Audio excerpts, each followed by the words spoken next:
I came home buzzing with excitement after the reading of my grandmother's will, ready to tell my husband she had left me $18 million and her stunning estate in Aspen. But my husband and mother-in-law were waiting on the porch holding divorce papers. "The house is sold and you are homeless now," my husband sneered. I just smiled. "What is so funny?" he demanded. "Actually," I replied, pulling a document from my bag, "the house you sold belonged to the IRS. I am Diana, 33 years old and a forensic accountant." Before I continue this story, let me know where you are watching from in the comments below. Hit like and subscribe if you have ever had to stand up to toxic in-laws who severely underestimated your worth. The yellow taxi pulled away from the curb, leaving me standing at the end of the long driveway of the suburban Connecticut home I shared with my husband Bradley. I was exhausted from the flight back from Chicago, where I had just buried my beloved grandmother. My physical energy was completely drained, but my mind was racing with a shocking revelation. My grandmother was a brilliantly perceptive woman who always saw right through Bradley's flashy exterior and his empty promises. During the reading of her will, her lawyer revealed that she had left me an irrevocable trust worth $18 million, along with her pristine mountain estate in Aspen. I gripped the handle of my suitcase tightly as I walked up the driveway. I was eager to share the news that our financial worries were permanently over. I expected to find Bradley inside, perhaps making dinner, or at least ready to offer a comforting hug after a grueling week of funeral arrangements. Instead, I found him standing on the front porch with his arms crossed tightly over his chest. Beside him stood his mother, Barbara. She wore her signature pearl necklace and a smug expression that immediately set my teeth on edge. The air on the porch felt heavy and cold. I barely had time to set my suitcase down before Bradley stepped forward with aggressive energy and slammed a thick stack of legal documents against my chest. The heavy paper slipped from my grasp and scattered across the porch floor. "What is this?" I asked, staring down at the bold print that read "Petition for Dissolution of Marriage." "It is exactly what it looks like," Diana Bradley said, his voice dripping with condescension and victory. "I am done. And before you try to claim your half of this property in court, you should know I already took care of it. I used that general power of attorney you signed last year to sell the house this morning. The buyers wired the cash directly, and it is sitting safely in my offshore crypto account. You have 10 minutes to pack whatever fits in that suitcase and get off my property. You are homeless." I stood there, letting the cool evening breeze wash over me, while the sheer audacity of his words sank into my tired brain. Before I could even formulate a response, Barbara stepped forward, looking me up and down with absolute disgust. "Let us be honest. Diana, you never belonged in this family," Barbara sneered, adjusting her expensive cashmere wrap. "Look at you in your cheap department store blazer and scuffed shoes. You honestly thought a glorified calculator who types on spreadsheets all day could keep a man like my son happy. Bradley is a visionary. His crypto investments are changing the financial world, while you sit in your home office doing boring forensic accounting for pennies. He is about to be a father to a real family soon, and my grandson needs a home fit for wealth and prestige, not a house dragged down by a woman who refuses to elevate herself." "You have always been a dead weight," Bradley chimed in, pointing an accusing finger at my face. "I had to take over managing our assets because you are simply too stupid with money. You would have kept us living like peasants while you hunted down missing numbers for your clients. I deserve a life of luxury, and I finally found a woman who understands my genius and knows how to treat a real man." The words hung in the air like a physical strike. He is about to be a father. He had been cheating on me. The revelation should have shattered me. Any normal wife would have broken down sobbing right there on the welcome mat, begging for answers and pleading for her marriage. But as I looked at them standing shoulder to shoulder, I only felt a profound sense of clarity. I remembered all the times Barbara had humiliated me at family dinners, handing me the massive restaurant bill, because she claimed my simple lifestyle meant I needed to pay for the privilege of experiencing fine dining with them. I remembered the Thanksgiving where she purposefully spilled red wine on my only good dress and loudly declared it was an improvement. I remembered Bradley belittling my career, calling me a paranoid bean counter whenever I questioned his shady financial moves or asked to see the actual returns on his supposedly brilliant crypto portfolios. They truly believed I was nothing but an uneducated peasant lucky to breathe the same air as them. I looked at Bradley, seeing him clearly for the very first time. His posture was arrogant, his chin jutting out as he waited for my tears. He wanted me to fall apart. He needed the satisfaction of breaking me completely before throwing me out into the street like garbage. He wanted to feel like a god among men while his mother watched with gleeful approval. But I did not cry. I did not scream. I did not fall to my knees and beg for my home or my marriage. Instead, a slow, genuine smile spread across my face. I looked down at the divorce papers fluttering in the wind, and then back up at Bradley's arrogant face. My smile turned into a soft, quiet laugh. Bradley's triumphant smirk faltered immediately. His eyes darted to his mother, then back to me. "What the hell is so funny?" he demanded, taking a heavy step closer. "You just lost your husband and your house. Are you having a mental breakdown?" I reached into my leather tote bag, my fingers brushing past the heavy envelope containing my new $18 million trust documents. But that was not what I pulled out. I retrieved a single sheet of paper with a very distinct federal seal printed at the top. "I am not having a breakdown, Bradley," I said smoothly, unfolding the document with deliberate slowness. "I am just marveling at your absolute stupidity.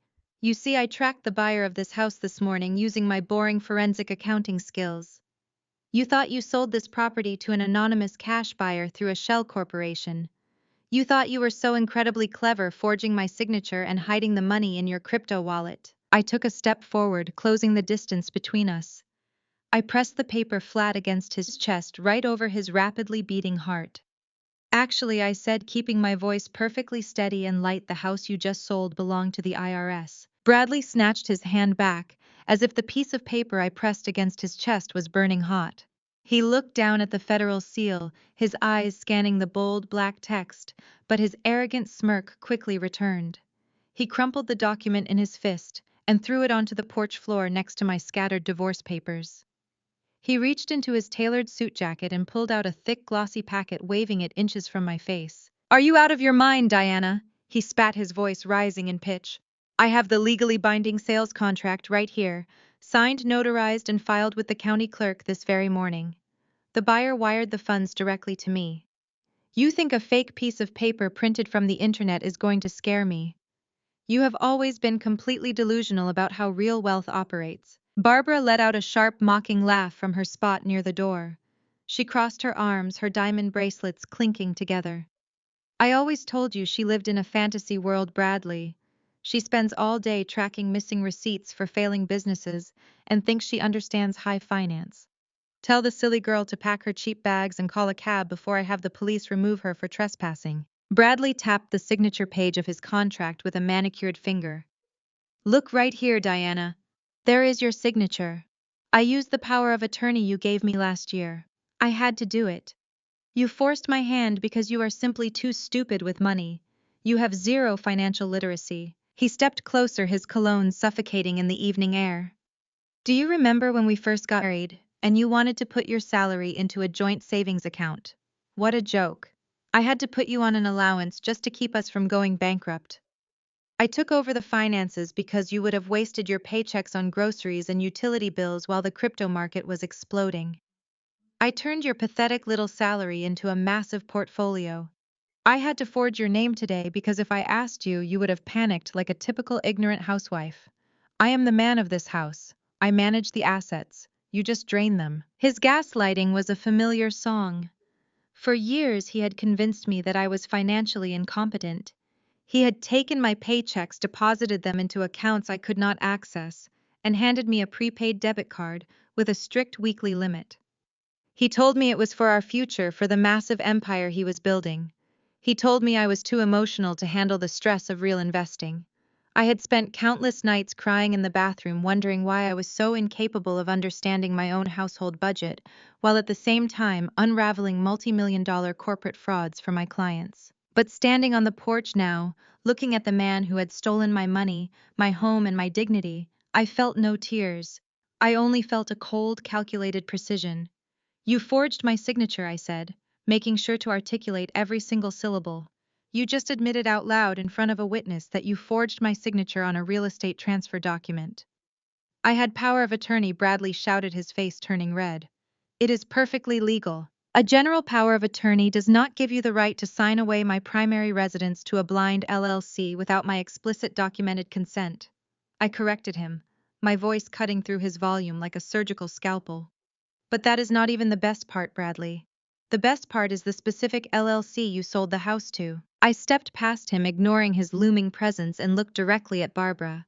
Her smug expression faltered slightly as I met her eyes. She shifted her weight, suddenly looking uncomfortable in her expensive heels. You see, I did not just print a random piece of paper off the internet. I continued, my gaze fixed on my mother-in-law. Forensic accounting is not just tracking missing receipts. It is uncovering layers of deception. It is following the money when people try very hard to hide it. People like you, Barbara. What are you talking about? Barbara snapped, her voice losing its aristocratic drawl. Bradley, make her leave. She is talking nonsense. I am talking about the offshore shell company you set up 3 years ago, I said, watching the blood drain completely from Barbara's face. The one you named after your childhood pet. You quietly transferred the deed of this very house into that shell company to avoid paying property taxes and to hide your assets from the charity board you have been embezzling from. You thought you were a mastermind, but you made a critical error. The IRS caught on 6 months ago. They placed a massive federal tax lien on the property and froze the asset entirely. Bradley spun around to face his mother, his confident posture breaking apart. Mom, what is she talking about? You told me the house title was clear. You told me to sell it quickly so we could flip the cash into the new crypto token before the market rallied. Barbara stumbled backward against the doorframe, her hand flying to her throat. I do not know what she is saying, Bradley. She is lying. She is just a jealous, spiteful woman trying to ruin our success. I turned back to Bradley, who was now staring at his contract with shaking hands. The buyer you sold the house to this morning was not an anonymous real estate investor, Bradley. That LLC was a dummy corporation set up by the Internal Revenue Service. You did not sell our home. You willingly signed over a federally seized asset, confessed to wire fraud by moving the funds offshore, and you forged my signature to do it, which officially makes it a federal crime. You handed the government everything they needed to put you away. Bradley's mouth opened, but no sound came out. He looked at the contract in his hands as if it had suddenly turned into a venomous snake. The arrogant crypto genius, the man who had belittled my intelligence for years, was finally realizing that he had walked directly into a massive, inescapable trap. His eyes darted wildly between me, the crumpled federal document on the porch, and his mother, who was now hyperventilating against the siding of the house. He dropped the contract. It hit the wooden deck with a soft thud. He backed away from me, his breathing shallow and rapid. You set me up, he stammered, pointing a trembling finger at my face. You knew about the lien.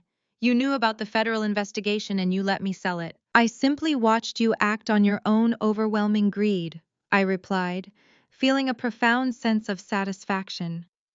I did not force you to forge my name. I did not force you to try and leave me homeless.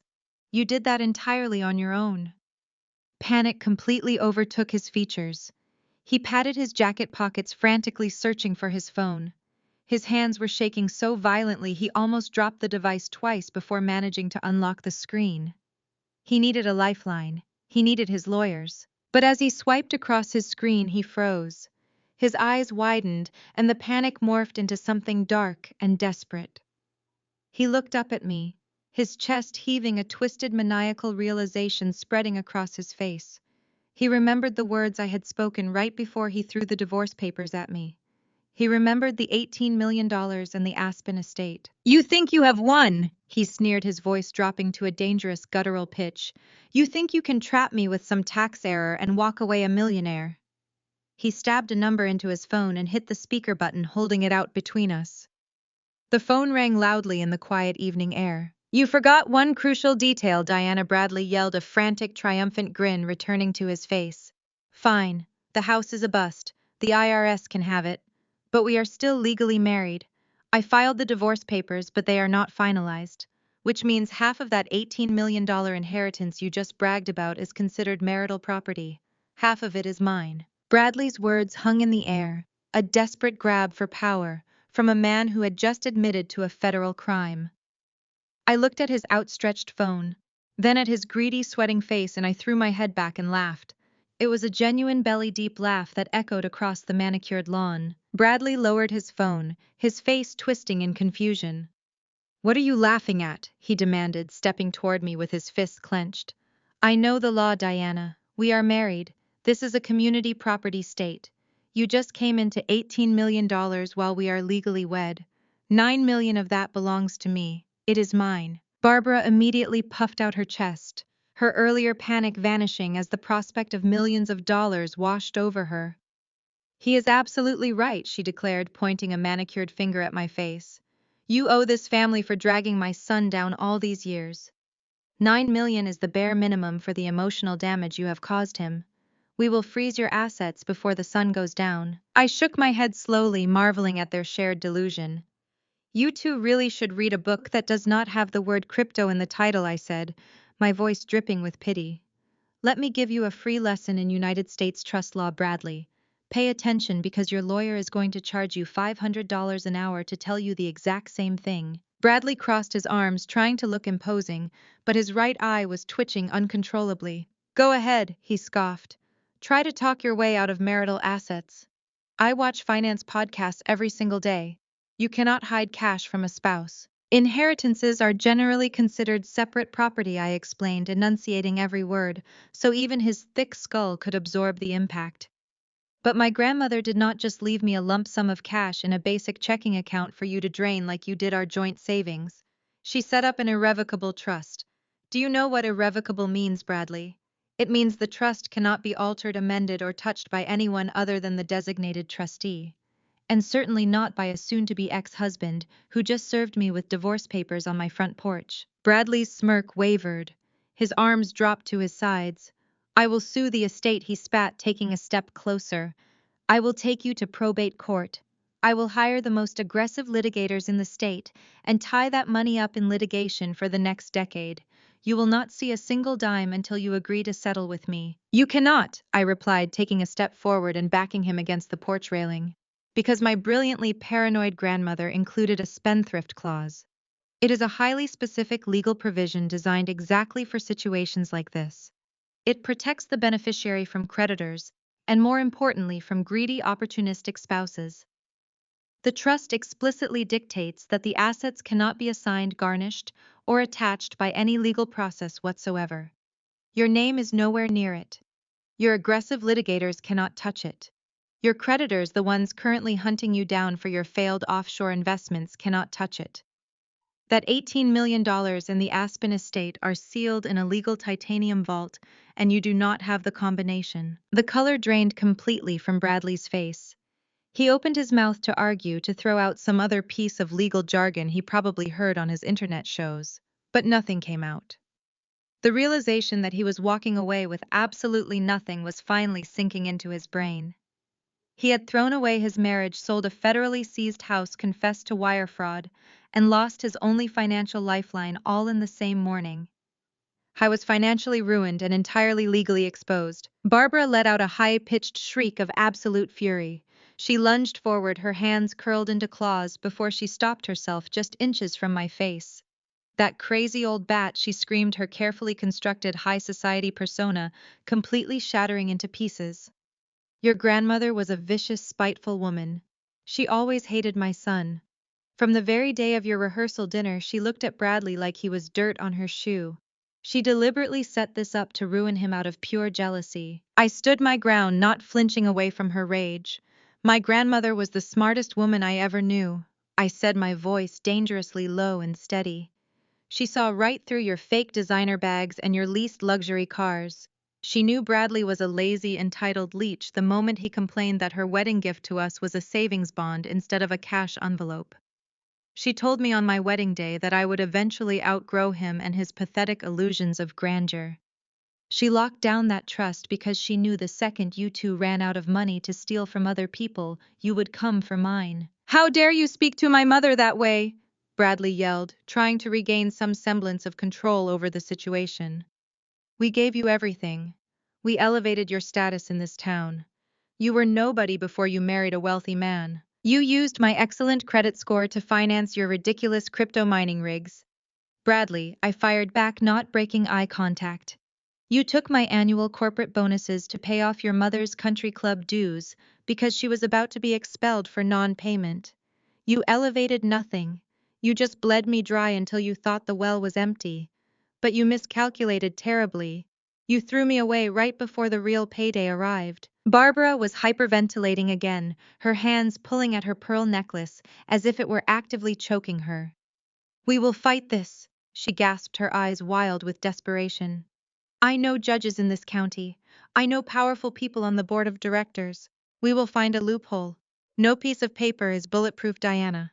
There is always a way in for people with the right connections. As if on cue, the low, powerful hum of a luxury engine filled the quiet suburban street. A sleek, midnight black Mercedes-Benz turned sharply into the driveway, its tires crunching aggressively against the gravel.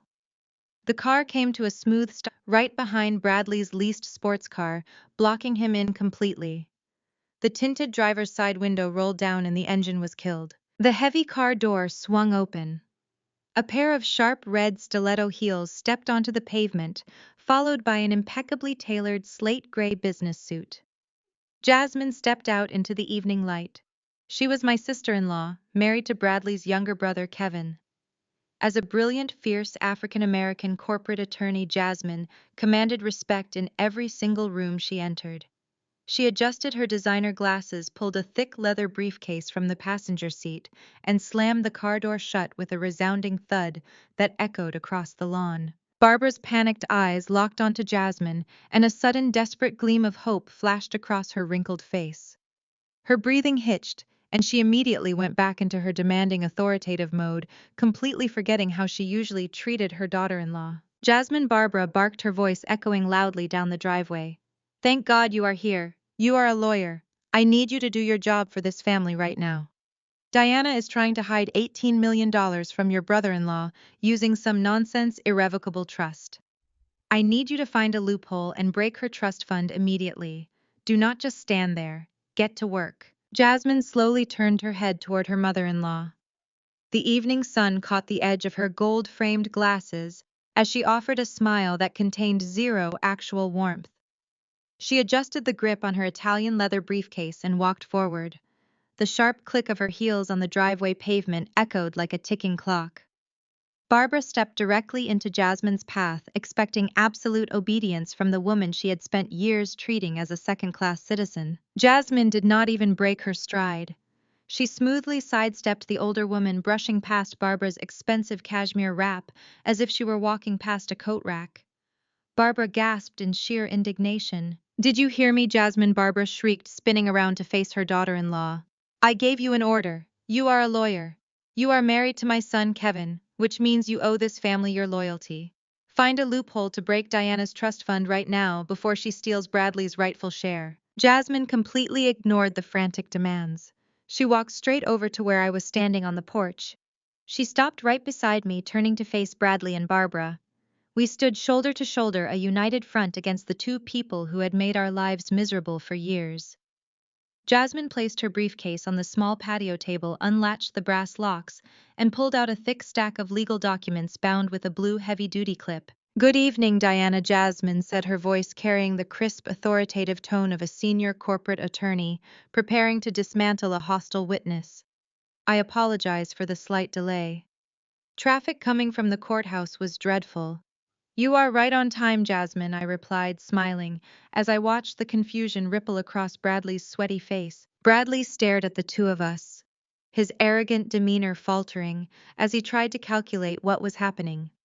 What is going on here? He demanded, pointing a shaking finger at Jasmine. Why are you talking to her like that? What are those papers? Jasmine stepped forward and thrust the stack of documents directly into Bradley's chest. He reflexively grabbed them, holding the thick packet as if it weighed 100 pounds. Consider yourself officially served, Bradley. Jasmine said, her voice echoing clearly across the lawn. I am standing here today acting as Diana's primary legal counsel. Those papers contain a formal court summons, an emergency injunction freezing all of your personal bank accounts, and a civil lawsuit filing for immense financial abuse and fraud. Bradley's jaw dropped. He looked down at the legal seals on the documents and then back up at Jasmine. "You are her lawyer," he sputtered, his voice cracking with panic. "You cannot do that. It is a conflict of interest. I will report you to the State Bar Association. I will have your license revoked by morning. Furthermore, Diana cannot even afford a partner from your firm." Jasmine let out a sharp, genuinely amused laugh. "Oh, Bradley, your grasp of the law is just as pathetic as your grasp of basic human decency. There is absolutely no conflict of interest, because you are not my client. You have never been my client. And as for my legal fees, I am taking Diana's case entirely pro bono. I would not miss the opportunity to legally destroy you for anything in the world." Barbara pushed her way up the porch steps, her face red with absolute fury. She pointed a trembling manicured finger inches from Jasmine's face. "You ungrateful little diversity quota," Barbara hissed, abandoning any pretense of polite society manners. "We welcomed you into this prestigious family. We let you marry Kevin. And this is how you repay us. By turning on your own blood. You are supposed to protect Bradley." Jasmine did not flinch. She leaned in closer to Barbara, her dark eyes blazing with years of suppressed anger finally being unleashed. "Let us get one thing perfectly clear," Barbara Jasmine said, her voice dangerously low and dangerously calm. "You never welcomed me.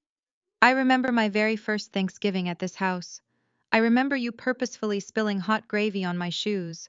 I remember you pulling me into the kitchen and telling me that people like me should stick to being court clerks, because we lack the pedigree to be real corporate attorneys. You smiled your fake little smile and told me I was just a temporary phase for Kevin." Barbara swallowed hard, taking a defensive step backward as Jasmine continued to advance. "For 5 years I smiled and politely ate your dry turkey while you made snide remarks about my hair, my clothes, and my background." Jasmine continued her words, slicing through the evening air. "You thought I was weak.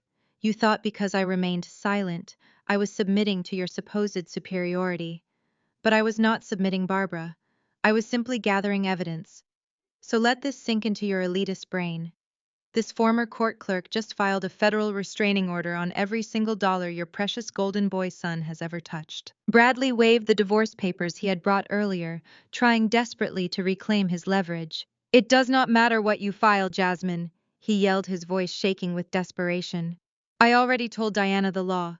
We are still legally married. I filed these papers today, but the divorce is not final. Half of her new $18 million trust fund is considered marital property. I will drag this out in probate court until she surrenders my $9 million. Jasmine looked at him with an expression of pure pity. "Bradley, did you truly think I would file an injunction without verifying the status of her inheritance first? I reviewed Diana's grandmother's trust documents myself. She established an irrevocable trust with an airtight spendthrift clause. That money is shielded by federal trust law. It is completely untouchable by creditors, debt collectors, and especially by hostile spouses attempting to claim marital assets. You have absolutely zero legal standing to claim a single penny of her $18 million. You are legally, mathematically, and financially ruined." Bradley stumbled backward, gripping the porch railing, as his entire financial fantasy evaporated into thin air. He looked at the federal IRS notice on the floor, then at the freezing injunction in his hands. He was backed into a corner with no money, no house, and no leverage. "Mom, do something!" Bradley shrieked, turning to Barbara like a helpless child. "Call your friends on the judges panel. Call the country club board. We have to stop this. Before." Barbara could even reach into her stolen designer bag for her phone. The sharp, aggressive sound of a struggling engine interrupted the quiet neighborhood. The screech of cheap tires on asphalt echoed down the street. A bright pink Fiat took the corner entirely too fast. It did not slow down as it approached our driveway. Instead, the driver yanked the steering wheel hard, causing the small car to jump the concrete curb. The Fiat tore across Barbara's perfectly manicured front lawn, ripping up huge chunks of green grass and slinging mud into the air. The car slammed into park right in the middle of the yard, stopping just inches from Bradley's leased sports car. The driver's side door flew open violently and slammed against its hinges. Brittany stepped out. She was 24 years old, wearing a tight velour tracksuit that left absolutely nothing to the imagination. She was also heavily, visibly pregnant. Brittany stomped across the ruined grass, her face twisted in absolute panic and rage. She pointed directly at Bradley. "Bradley, you lying piece of garbage!" Brittany screamed, her voice echoing down the street for every neighbor to hear. "My loan sharks just kicked down my door and seized my entire apartment. They took everything. Where is the house money you promised me?" Bradley stumbled backward, his hands raised defensively as Brittany stormed across the ruined lawn. The mud from Barbara's destroyed grass clung to her white platform sneakers. But Brittany did not care. She marched straight up the porch steps, her pregnant belly leading the way, and shoved her manicured finger hard against Bradley's chest. "You told me the wire transfer was clearing this afternoon." Brittany shrieked, her voice shrill enough to make the neighborhood dogs bark. "You told me you were selling this dump and we were taking the cash to pay off my debts before the baby comes." "My guys do not play around, Bradley. They just kicked down my door. They took my car. They took my furniture. I am sleeping on a deflated air mattress tonight. Hand over the cash right now." Bradley shushed her frantically, his eyes darting wildly toward me, then toward Jasmine, then toward his mother. "Brittany, shut up," he hissed, grabbing her wrists to stop her from hitting his chest again. "Not right now. The house sale fell through. It is complicated. The IRS is involved. Just lower your voice." Complicated. Brittany practically foamed at the mouth, ripping her hands out of his grip. "I am carrying your son, your heir. You promised me a luxury life. You promised me a mansion in the suburbs." At the word son, Barbara snapped out of her shock. Her eyes widened, dropping instantly to Brittany's swollen stomach. The elitist disgust on Barbara's face was instantly replaced by a twisted, desperate, calculating gleam. A male heir. The continuation of her precious, fraudulent family line. Barbara straightened her posture, ignoring the velour tracksuit, the aggressive tone, and the terrifying loan shark comments entirely. "A boy." Barbara breathed out, her tone shifting from absolute horror to arrogant entitlement. She stepped past her panicked son and stood beside the furious mistress, looking at the belly as if it were a winning lottery ticket. Barbara then turned her furious gaze directly onto me. "You hear that, Diana?" Barbara demanded, her chest puffing out with delusional self-righteousness. "Bradley is finally getting the family he deserves. The strong male heir you were entirely incapable of giving him. Since you selfishly hoarded your millions and trapped my son in a dead-end marriage for years, you owe this child. I expect you to set up a comprehensive child support trust for my grandson immediately. You have $18 million sitting in an account, doing nothing. Paying for the first male heir of this family's private schooling. His medical care and his upbringing is the absolute least you can do to repent for your massive failures as a wife." Jasmine let out a sharp, incredulous scoff next to me, but I simply smiled. The sheer audacity of Barbara trying to extort my inheritance to fund her cheating son's illegitimate child was a masterclass in narcissistic delusion. She truly believed that my grandmother's money existed to serve her family's bloodline. Before I could even formulate a response to that magnificent display of insanity, Brittany whipped her head around. Her heavily lashed eyes blinked in utter confusion. She stared at me, then looked at Barbara, and finally fixed a lethal glare on Bradley. $18 million. Brittany asked, her voice dropping the shrill panic and replacing it with genuine, unadulterated shock. What is she talking about? Why is she talking about divorce settlements and inheritances? Brittany pointed a shaking finger at me, her acrylic nail almost poking my shoulder. "You told me she was dying." The porch went dead silent.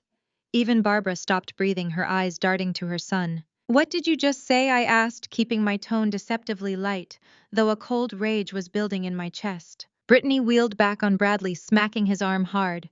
"You told me she had a terminal illness, Bradley. You swore to me 6 months ago that your wife was tragically sick, that she only had a few weeks left to live. You cried in my bed. You sobbed about how hard it was to watch her fade away. You said we had to keep our relationship a total secret just until she passed away, because you did not want to break her heart in her final days. You told me as soon as the inevitable happened, we would get married, keep this big house, and live off the massive life insurance policy." Jasmine shook her head in sheer disgust, adjusting her briefcase strap. Bradley had not just cheated, he had fabricated a terminal illness to string along his desperate mistress, while keeping me around just long enough to try and steal my grandmother's assets. He was a complete sociopath. Bradley looked like he was going to vomit. He backed against the front door, trapped between his furious mistress, his demanding mother, his shark of a sister-in-law, and me. "Brittany, baby, please let me explain," Bradley pleaded, sweating profusely, his hands raised in surrender. "I just needed time to get the assets untangled. I was protecting us." "You are sick," I said, my voice cutting through his pathetic whining. "You are truly fundamentally broken, Bradley. But the funniest part of this entire Greek tragedy is that you are not the only one telling sick lies today." I turned around and walked down the wooden porch steps. My leather tote bag hung heavy over my shoulder. I walked right past the mud tracks on the driveway and stopped at the front hood of Bradley's least overpriced sports car. I unzipped my bag, pulled out my silver laptop, and set it flat on the sleek, polished hood. I flipped the screen open. "What are you doing?" Bradley demanded, taking a hesitant step down the stairs, his panic shifting to a new unknown threat. "Get off my car." "As a forensic accountant, I have a very specific set of skills," I announced, tapping my password into the keyboard with rapid, precise keystrokes. "I do not just follow missing bank transfers. I follow all digital paper trails. I track timelines, invoices, and hidden liabilities. When Jasmine and I started preparing this nuclear lawsuit against you, we dug into absolutely everything. Every text message, every bank statement, and every clinic visit. Jasmine legally subpoenaed the billing portal from the boutique maternity clinic where you have been paying out of pocket for Brittany's premium prenatal care." Brittany froze on the porch steps. Her hands instinctively dropped to protect her stomach. "You invaded my medical records," she shrieked, her voice echoing down the street. "Subpoenaed," Jasmine corrected sharply from the porch, crossing her arms. "Perfectly legal when establishing a timeline of marital infidelity, financial dissipation, and the unauthorized use of marital funds." I turned the laptop screen around so it faced the porch. On the bright display was a high-resolution ultrasound image, accompanied by a very detailed, legally obtained billing invoice bearing Brittany's name. "I am not interested in your health history, Brittany," I said, leaning casually against the sports car. "I am only interested in the math. Math is universal. Math is objective. Math does not lie. Bradley, you told me you met Brittany at a crypto networking event in Miami exactly 5 months ago.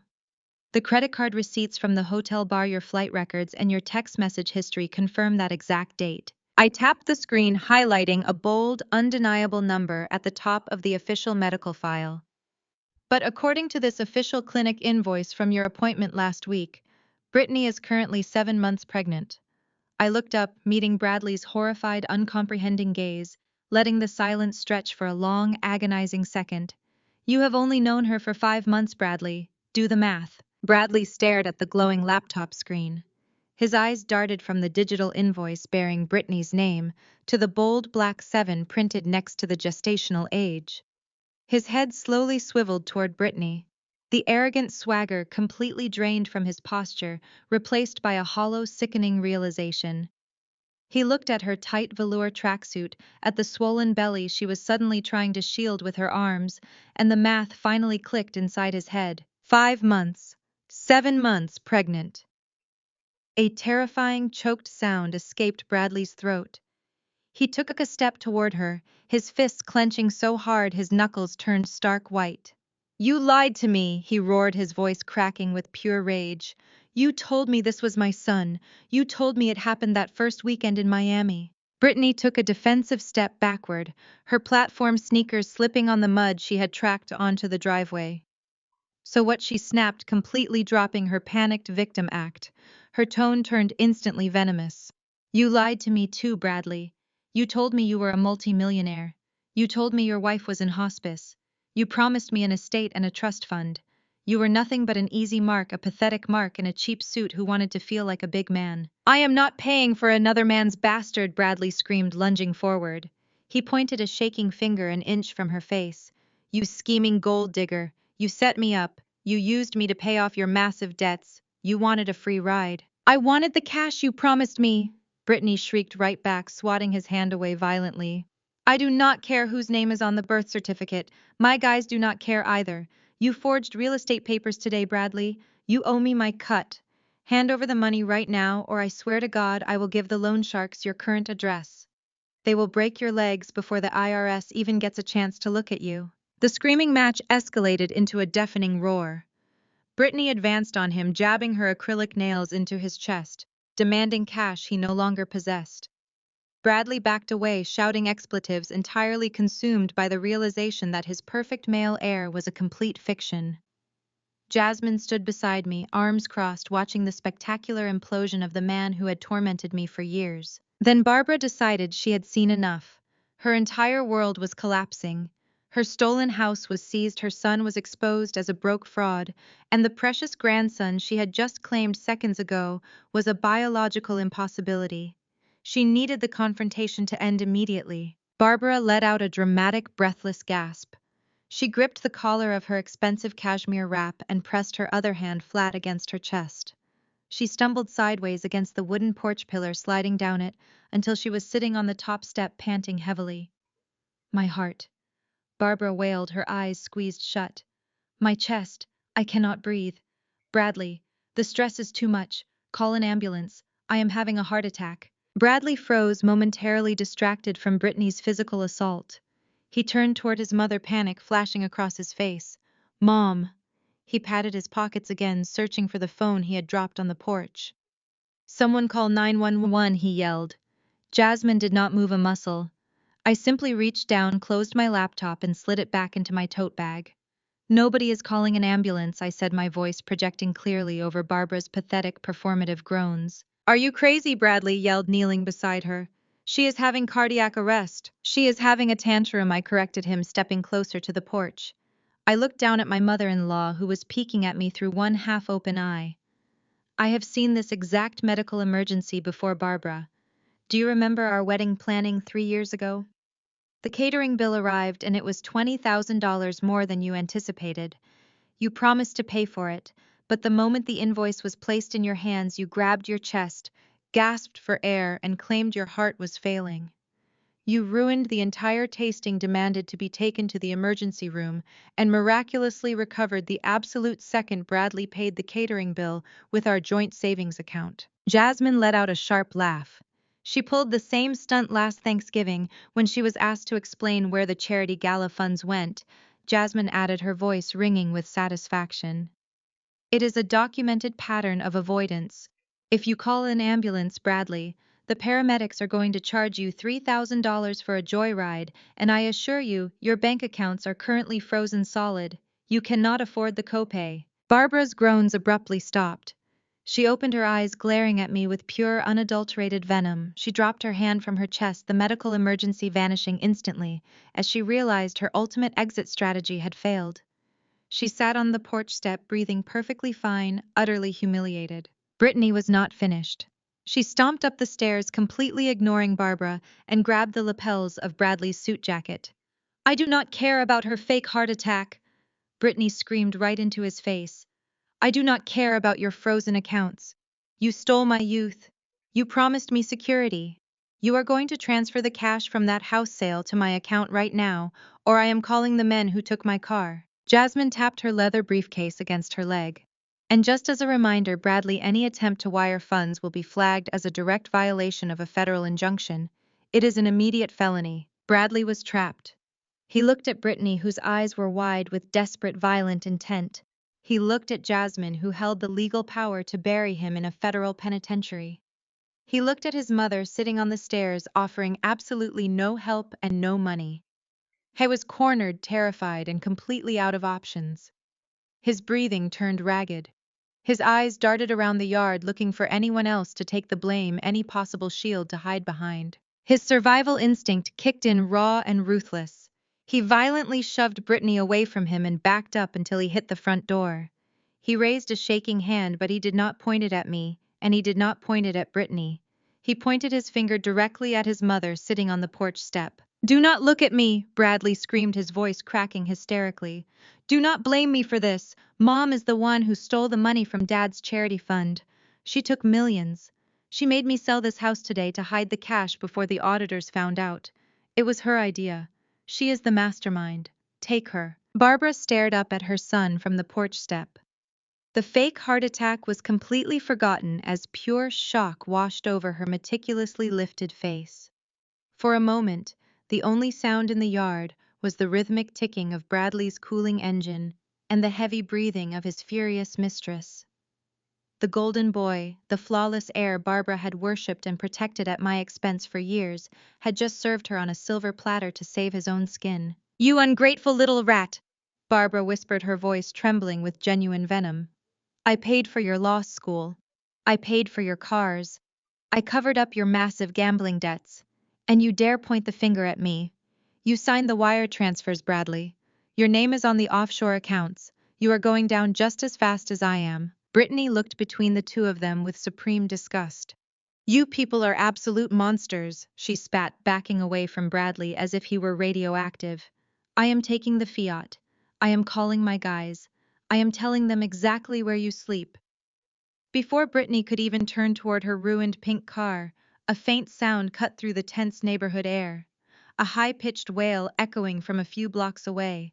The sound of sirens. Bradley's head snapped toward the street. The sirens were not passing by. They were getting louder. They were multiplying. The distant wail was turning into a chorus of heavy, urgent alarms closing in on our quiet suburban cul-de-sac. "No," Bradley gasped, his eyes wide with a cornered animal panic. "No, this cannot be happening. I need more time." He abandoned his mother on the stairs. He abandoned his pregnant mistress on the lawn. He spun around and lunged toward his leased sports car, digging frantically into his tailored pockets for his keys. He was going to run. He was going to leave everyone behind and try to vanish before the flashing lights reached the driveway. I moved faster. I stepped directly into his path, blocking the driver's side door. I reached into my oversized leather tote bag and hauled out a massive, heavy 300-page binder. I slammed it down flat onto the hood of his sports car with a deafening thud. The sheer weight of the paper made the expensive metal groan. "Move, Diana!" Bradley screamed, his face red and slick with sweat. He tried to shove past me, but I planted my feet firmly on the pavement. "Get out of my way, you stupid glorified calculator. You do not understand what is happening. The police are coming. Move." I did not flinch. I placed my hand flat on top of the massive binder, staring straight into his terrified, desperate eyes. "I understand exactly what is happening, Bradley," I said, my voice echoing with absolute clarity over the approaching sirens. "I understand it perfectly because I orchestrated it. And I highly suggest you do not insult the glorified calculator who just dismantled your entire life." Bradley stared at the thick binder, his breathing ragged. "What is that?" he demanded, his voice cracking. "This is a comprehensive line-by-line forensic audit of your entire financial existence," I replied, tapping the thick plastic cover. "I spent the last 6 months digging through the digital trash you thought you deleted. You thought you were so incredibly smart, Bradley. You thought because you took a few seminars on cryptocurrency and used encrypted messaging apps that you were untraceable. But you are arrogant, and arrogant men always make mistakes." Barbara pushed herself off the porch steps, her face pale as a sheet. "What did you do, Diana?" she demanded, her voice shaking. "I did my job, Barbara," I said, not taking my eyes off Bradley. "My calculator tracked your precious son's illegal wire transfers down to the exact penny. I found the shell companies. I found the fake vendor invoices you used to siphon money out of your father's charity fund. I traced the digital footprint of every single dollar as it moved from the charity account through 3 different decentralized crypto exchanges and straight into your hidden offshore accounts in the Cayman Islands." Bradley's mouth opened and closed, but no sound came out. The blood completely drained from his face, leaving him looking like a ghost in a tailored suit. "You actually thought the IRS would not notice a sudden $3 million discrepancy in a tax-exempt charitable foundation?" I continued, pressing my advantage, refusing to let him breathe. "You thought you could force me to sign this house over to you today, sell it for a massive loss, and use the cash to cover the missing charity funds before the quarterly audit next week. But I was always 3 steps ahead of you, Bradley. I finished my forensic audit 2 weeks ago. Jasmine packaged it into a beautiful, airtight legal dossier, and we handed it directly to the federal government. You turned me in." Bradley whispered, his legs giving out slightly as he leaned against the side of his car to keep from collapsing. You turned in your own husband. You are not my husband, Bradley, I said, my voice dripping with ice. You are a thief who thought he could use my inheritance as a get-out-of-jail-free card. You are a liar who faked my terminal illness to string along a mistress. You are a coward who just tried to throw his own mother in prison to save himself. The sirens were deafening now. They were screaming down our street, echoing off the brick houses and shaking the windows. The flashing red and blue lights painted the manicured lawns in harsh strobe-like colors. Bradley spun around, looking frantically toward the street. He grabbed the door handle of his car, yanking it hard, but Jasmine had already clicked the remote lock on his keychain when he dropped it on the porch earlier. The car was sealed. Two massive black Federal SUVs swerved violently into the driveway. Their tires screeched against the pavement, stopping just inches from Brittany's abandoned pink Fiat. A local police cruiser pulled up directly behind them, blocking the driveway exit completely. There was nowhere to run. There was no escape. The heavy doors of the SUVs swung open simultaneously. 6 agents wearing tactical vests emblazoned with the bright yellow letters IRSCI stepped out into the evening air. They did not look like the local beat cops Bradley was used to bribing at charity dinners.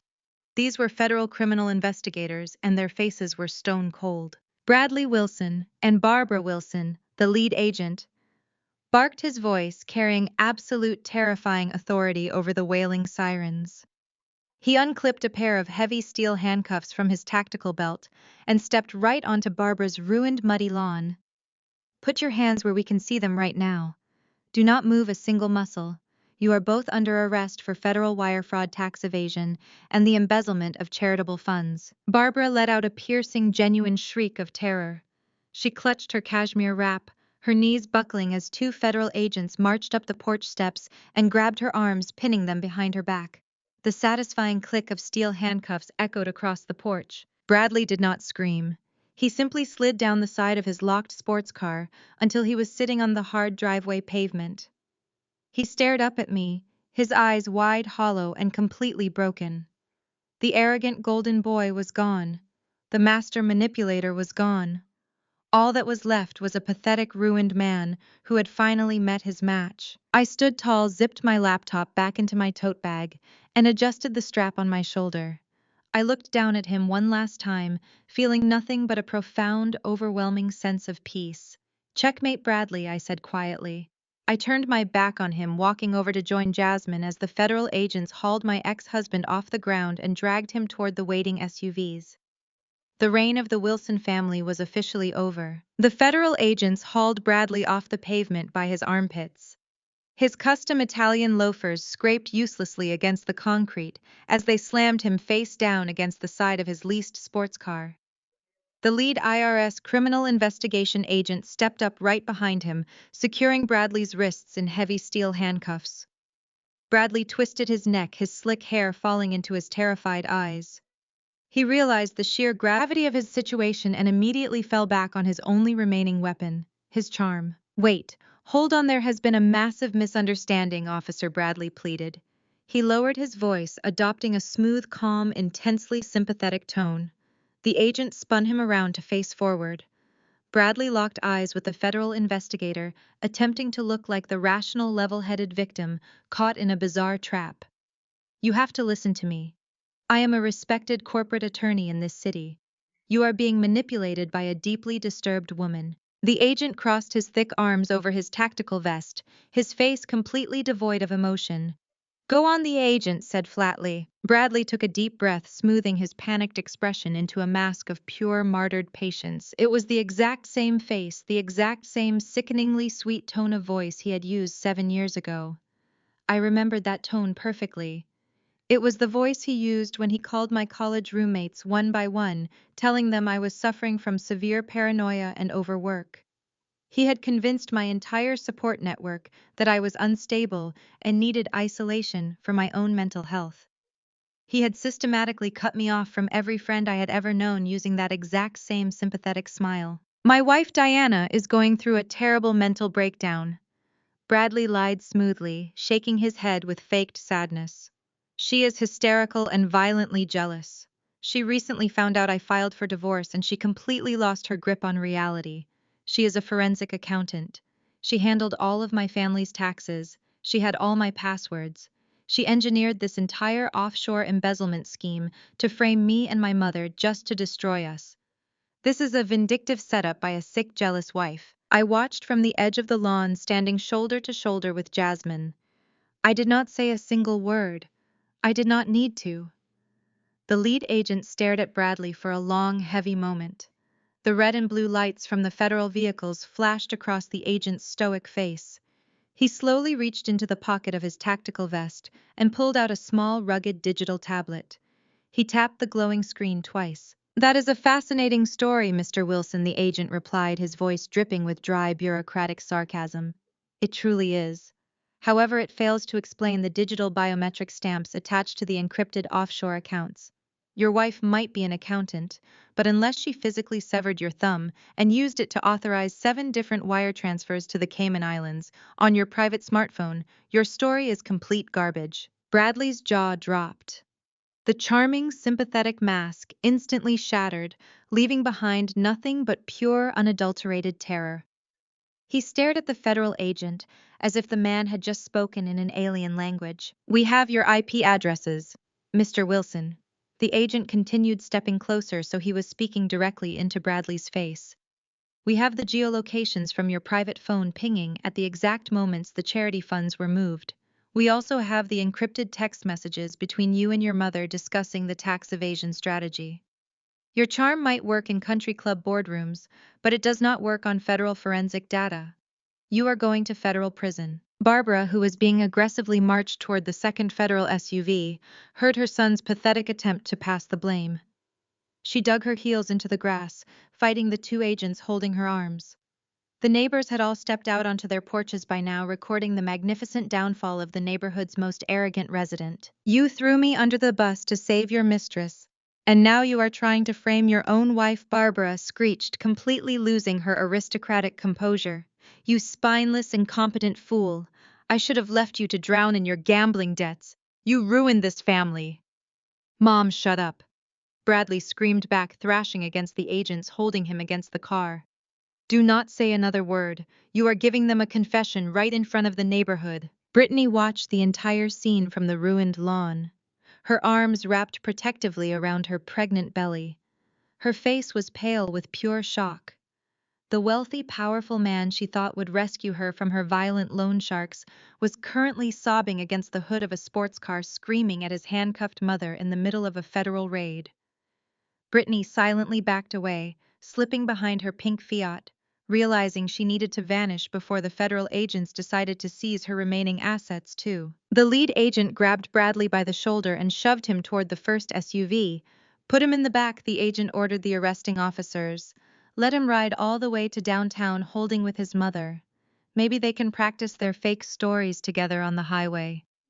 Bradley sobbed openly as they shoved his head down and forced him into the back of the dark vehicle. The heavy door slammed shut with a final metallic thud, trapping him inside the mobile cage. The lead agent adjusted his heavy tactical vest, let out a slow breath and turned around. He walked across the muddy, destroyed lawn, stepping carefully over the tire tracks Brittany had left, and approached the spot where Jasmine and I were standing. He stopped right in front of me. His stern, intimidating demeanor softened instantly. He reached out his large hand. I took it, returning his firm handshake. "Thank you, ma'am," the agent said, his voice full of genuine professional respect. "The dossier you provided was flawless. We have rarely seen an audit package this meticulously documented. Your work handed us a $3 million embezzlement ring on a silver platter." "I am just doing my civic duty," I replied, offering a polite, calm smile. The agent nodded, his eyes reflecting absolute approval.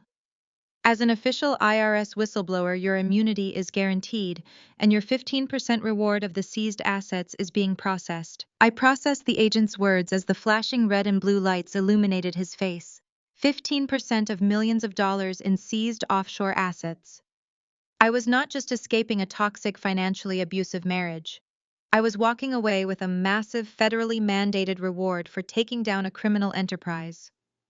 I felt a slow, triumphant smile spread across my face as I shook his hand, finally feeling the suffocating weight of the last 5 years lift off my shoulders. But the quiet satisfaction of the moment was instantly shattered by a piercing hysterical shriek from the porch. Barbara was not going quietly.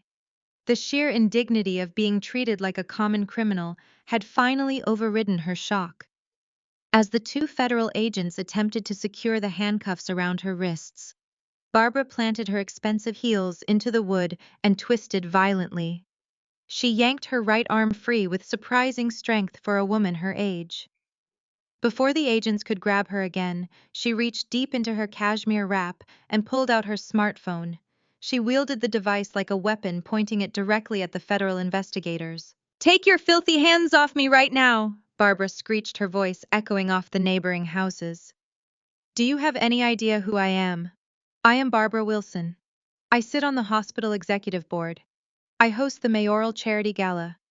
I am high society in this town, and you are making a catastrophic career-ending mistake." The federal agents looked entirely unbothered by her outburst.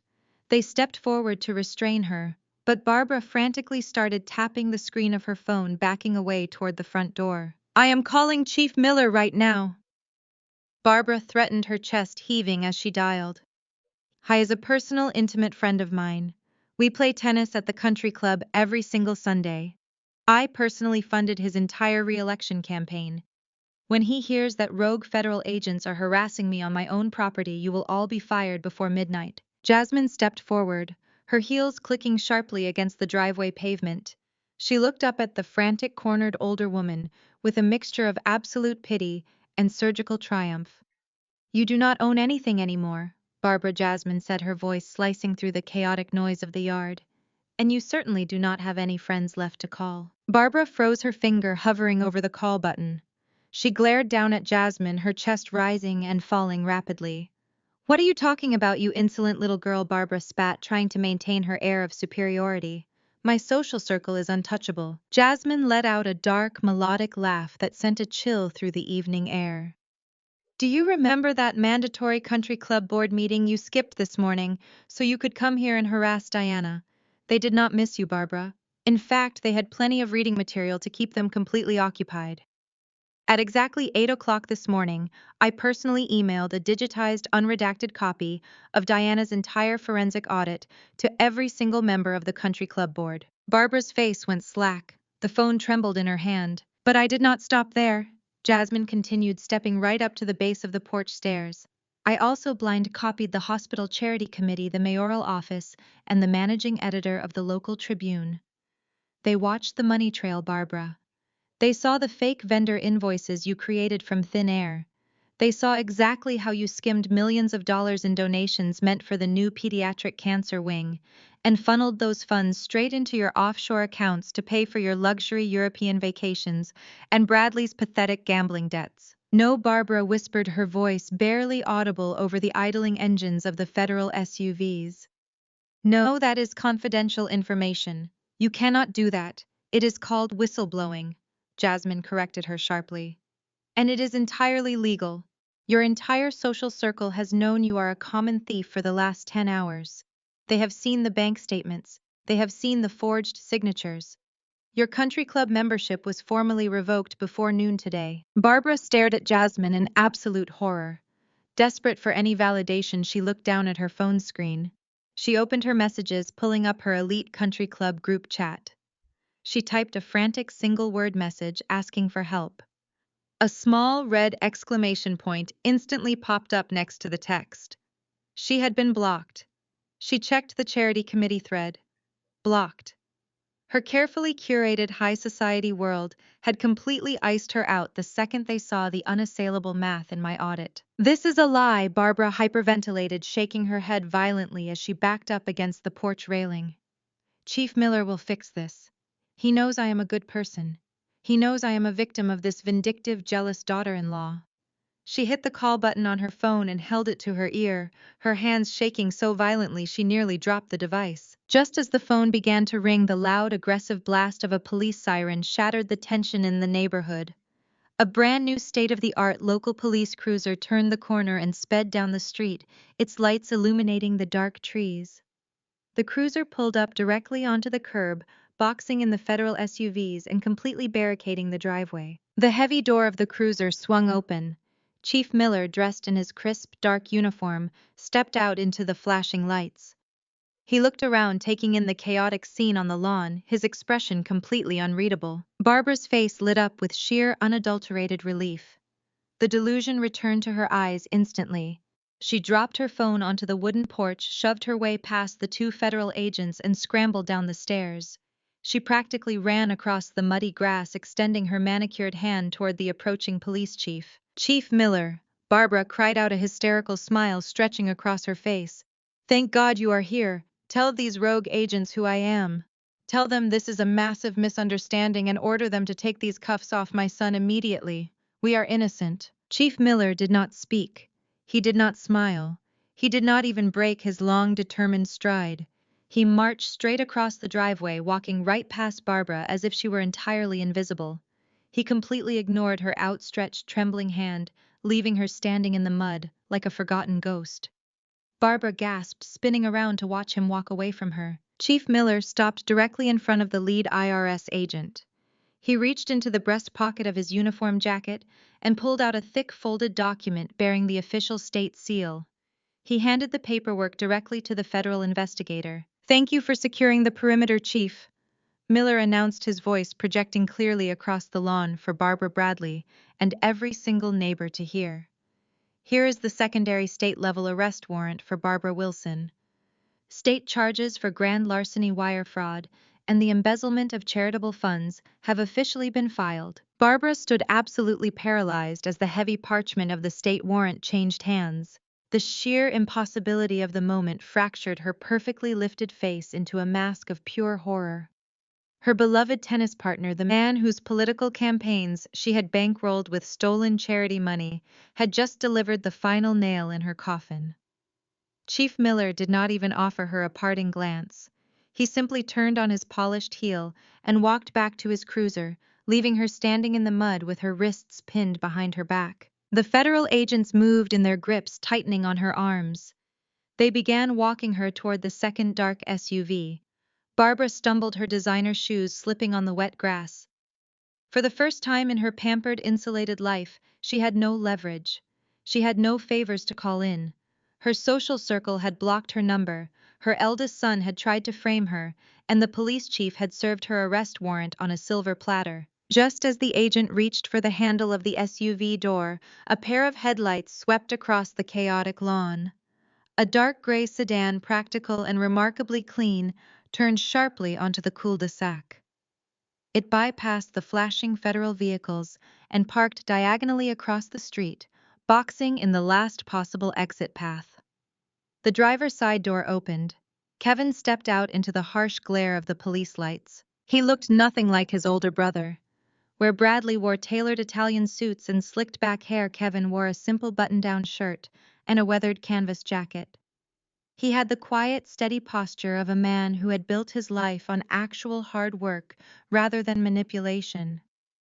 He closed his car door and walked up the driveway, his eyes scanning the scene. He looked at Bradley, currently locked in the back of a federal vehicle, crying silently against the tinted glass. He looked at me, standing tall near the porch. He looked at his wife Jasmine, who offered him a single reassuring nod. Then Kevin looked at his mother. Barbara saw him and immediately shifted her entire demeanor. The vicious, cornered animal vanished. In its place, the ultimate victim appeared. She let out a desperate, theatrical sob, her knees buckling just enough to make the federal agents physically hold her up. "Kevin," Barbara wailed, her voice cracking with manufactured despair. "Oh, my sweet boy, thank God you are here. This is a nightmare, a complete misunderstanding. They are treating your mother like a common criminal. You have to help me." Kevin stopped a few feet away from her. He crossed his arms over his chest, his face completely devoid of the sympathy she desperately expected. "Tell them who I am." "Kevin," she pleaded, straining against the handcuffs. "Tell them I am a pillar of this community." "Kevin, listen to me carefully. You need to call your bank right now. You and Jasmine have savings. I know you do. You need to wire whatever it takes to post my bail. Bradley is useless, but you can fix this. You have to empty your accounts and get me out of here before they process me downtown." The silence that followed her demand was deafening. The only sound was the low hum of the police cruiser engines and the static crackle of a federal agent's radio. Kevin stared at his mother. He did not yell. He did not lose his temper. When he finally spoke, his voice was dangerously quiet, carrying a cold, heavy finality that made Barbara flinch. "Empty my accounts?" Kevin asked, tilting his head slightly. "You want me to empty my savings for you, just like you emptied my college fund 10 years ago?" Barbara froze. The fake tears instantly dried up. The color drained completely from her neck up to her hairline. "What are you talking about?" she stammered, her voice suddenly high and thin. "Your college fund was lost in the stock market crash. We discussed this a decade ago. It was a tragedy, but we all made sacrifices." Kevin took a slow step forward, closing the distance until he was looking directly into her panicked eyes. "Do not lie to me today," Kevin said, his voice dropping an octave. "Do not ever lie to me again. I spent 10 years believing that market crash story. I spent 10 years working double shifts, waiting tables, stocking shelves, and pulling all-nighters, just to pay for state college. I took out massive, crushing student loans that Jasmine and I are still paying off right now. I thought we were financially ruined. But you were not ruined, were you, Mother?" Barbara shook her head, frantically glancing at the federal agents who were listening to every single word. "Kevin, please, this is not the time. This is exactly the time." Kevin fired back, his calm facade cracking just enough to show the decades of suppressed rage underneath.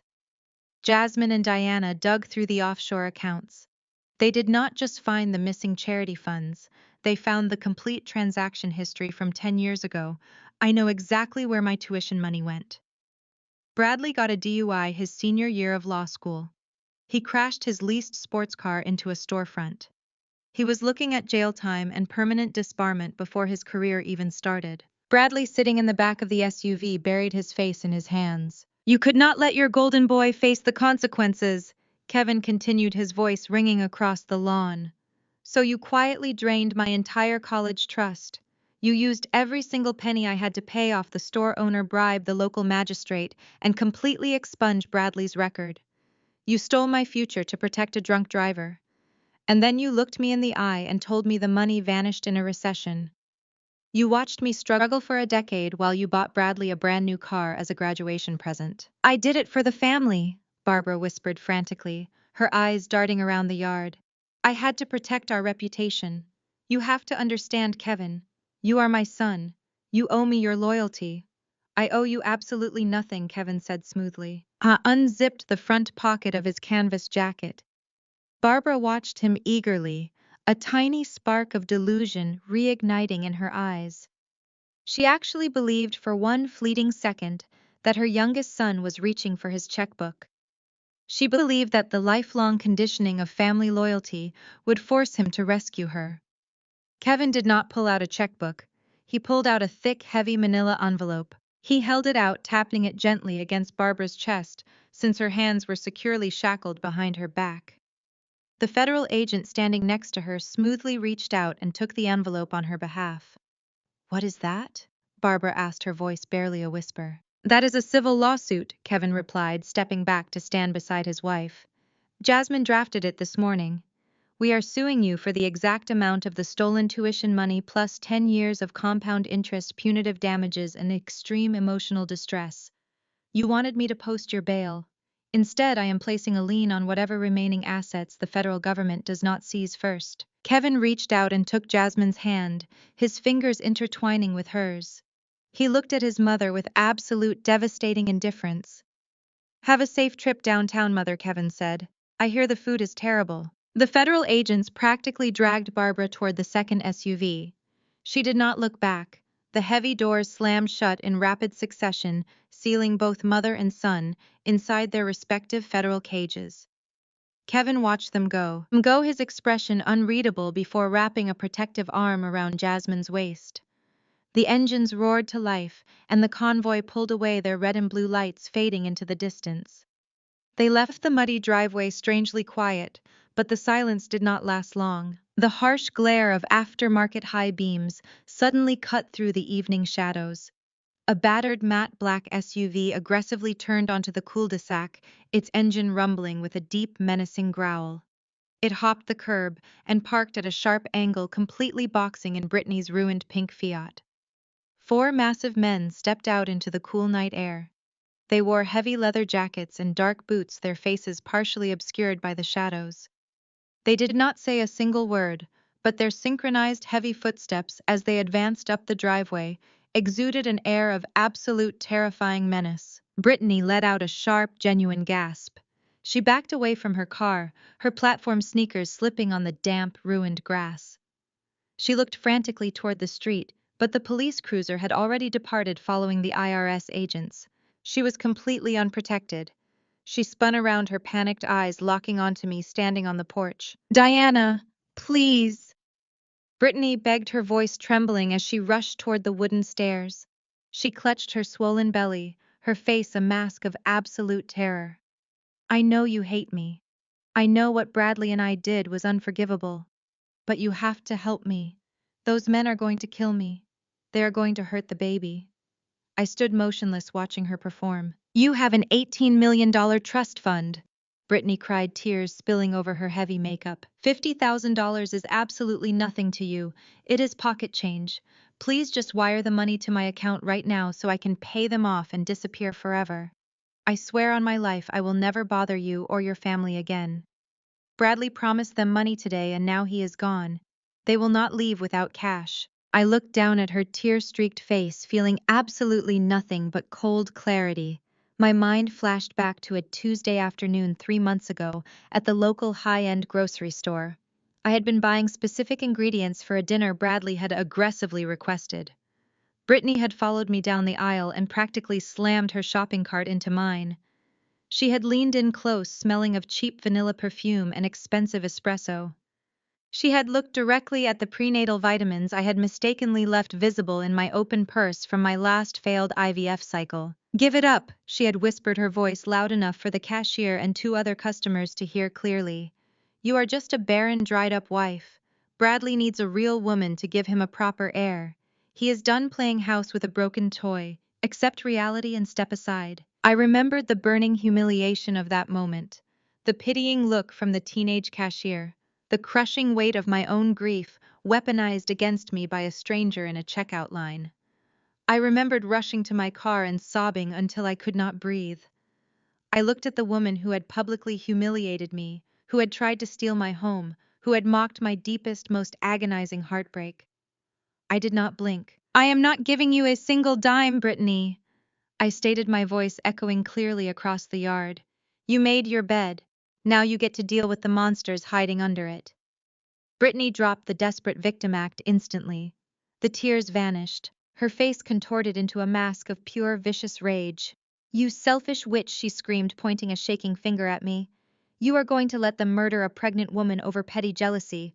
You are just as bad as Bradley." I smiled. I reached into my tote bag, pulled out my laptop, and rested it smoothly on the porch railing. I flipped the screen open.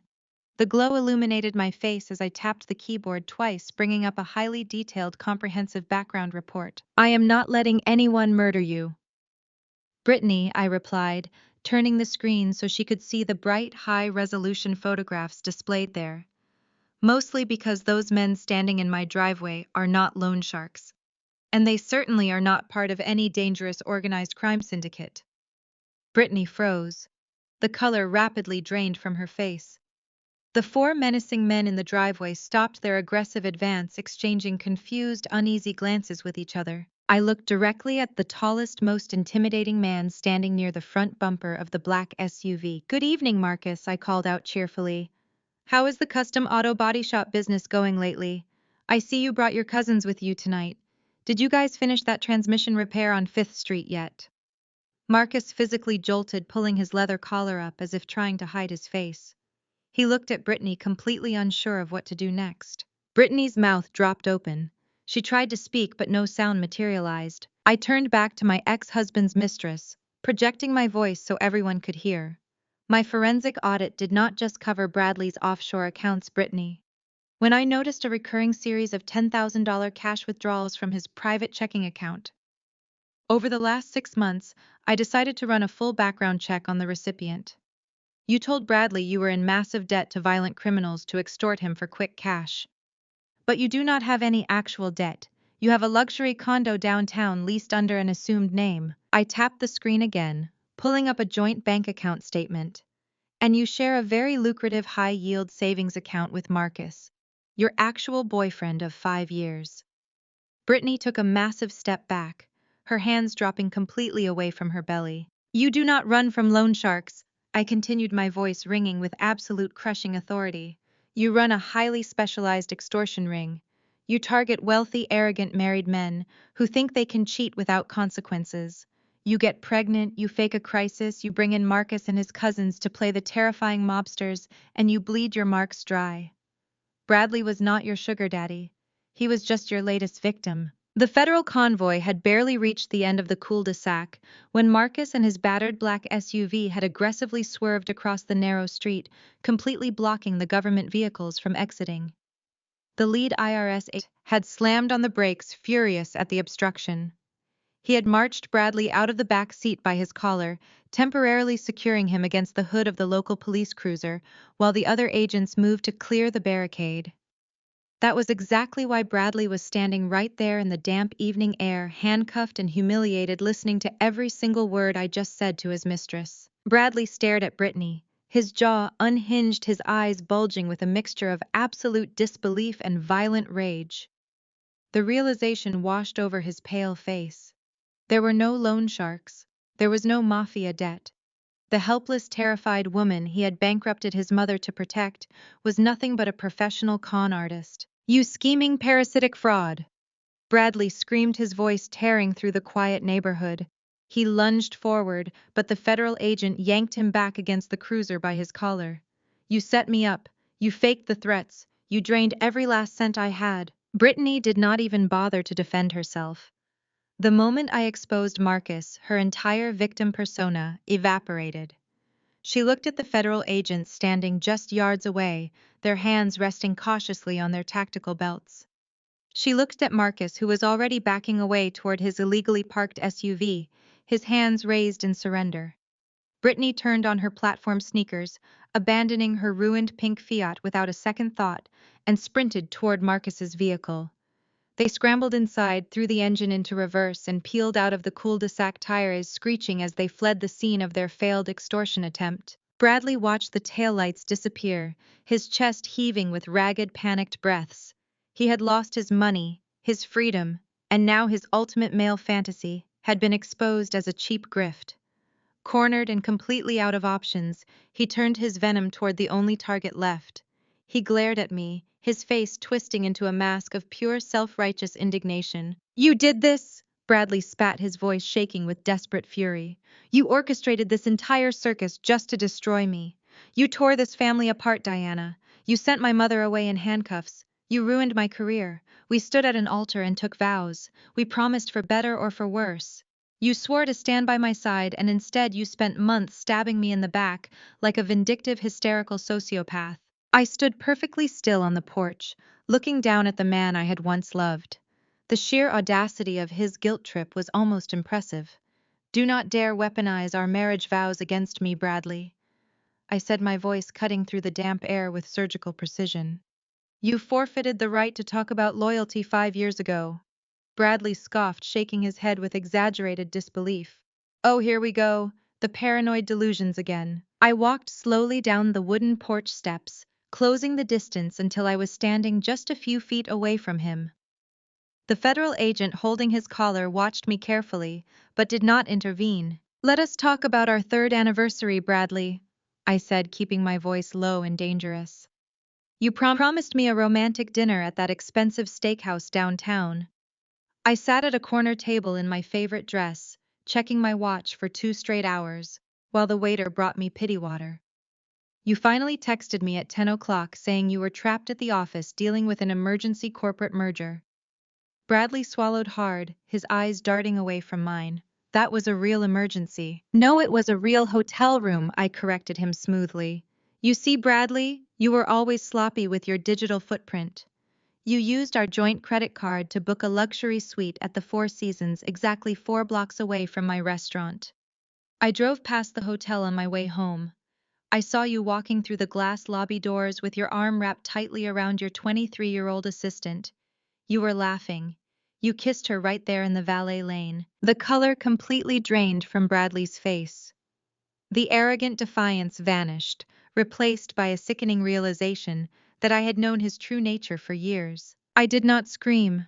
I continued, my voice steady and completely devoid of emotion. I did not throw your clothes on the lawn. I went home, opened my laptop, and began accessing your financial records. That was the exact night I stopped being your devoted wife and started becoming your auditor. I spent the next 5 years smiling at you across the breakfast table while quietly documenting every single illegal wire transfer, every embezzled charity fund, and every hidden asset. I built my case brick by brick, while you thought I was just a naive, glorified calculator. Bradley stared at me, his breathing shallow. He was completely outmatched, systematically dismantled by the woman he had underestimated for a decade. But his desperate, grasping ego refused to accept total defeat. He looked at the federal evidence bags sitting on the hood of the police cruiser. He locked his eyes onto a thick manila folder protruding from the top of the pile. It does not matter, Bradley sneered, a wild, manic smile spreading across his face. You can send me to prison, Diana, but you get absolutely nothing. I still won. I sold this house today. I signed the contract right there in the living room. The buyer wired the cash directly into a secure, untraceable, decentralized account. The deed is transferred. You are homeless and the money is gone. You lose. I looked at Jasmine. She smiled, reaching into her sleek leather briefcase and pulling out a pristine, notarized document. She stepped forward, holding the paper up so Bradley could read the bold federal seal printed at the top. Did you genuinely believe I would let you sell my property to a random stranger, Bradley? I asked, allowing a genuine smile to finally touch my lips. Did you think a highly motivated buyer showing up with an all-cash offer and demanding a same-day closing was just a stroke of incredible luck? Bradley's manic smile faltered. His eyes darted between the document in Jasmine's hand and my calm expression. What did you do? He whispered. The LLC that purchased this house does not exist, I said, watching the absolute despair wash over him. The eager buyer sitting in our living room this afternoon was an undercover federal agent. The entire real estate transaction was a coordinated sting operation. The cash was not wired into an untraceable account, Bradley. It was wired directly into an IRS holding account. You just legally transferred the deed of this house back to the federal government, who will be handing it right back to me as part of my whistleblower compensation. Bradley stood paralyzed against the hood of the police cruiser. The words hung in the damp night air, slowly penetrating the thick layers of his narcissism. The federal agent standing beside him loosened his grip just slightly, anticipating the fight to go completely out of the defeated man. That was a mistake. A violent tremor racked Bradley's body. His breathing became erratic, his chest heaving as the finality of his ruined real estate deal crashed over him. But the delusion of a lifelong con artist dies hard. His eyes widened with a sudden manic glint. He still had his digital safety net. He had spent the last 2 years siphoning millions of dollars into untraceable cryptocurrency wallets, shielding his stolen wealth behind complex blockchains and decentralized servers. He had always bragged that no government entity could ever touch his digital gold. With a sudden violent jerk, Bradley twisted his shoulder away from the federal agent. Before the officer could secure his arm, Bradley plunged his hand into the inner breast pocket of his tailored jacket. He yanked out a sleek secondary smartphone he kept strictly for his offshore accounts. You think you are so smart, Diana. Bradley hyperventilated, his thumbs flying across the glass screen with desperate speed. You think you took everything. You forgot about the digital assets. I have $8 million sitting in an encrypted cold storage wallet that not even your precious IRS agents can trace. I am going to transfer every single coin right now, and I am going to watch you rot in this neighborhood while I live like a king on a private beach. He mashed his thumb against the biometric scanner. The screen illuminated his sweat-drenched face in a pale, ghastly glow. He opened the encrypted application. The loading icon spun for 2 agonizing seconds. Bradley's manic grin froze. The screen did not display his massive account balance. Instead, the interface aggressively flashed bright crimson. A stark block-lettered message locked the entire device. Access denied, seized by Federal Bureau of Investigation and United States Treasury. No, Bradley gasped, his voice cracking into a high-pitched squeal.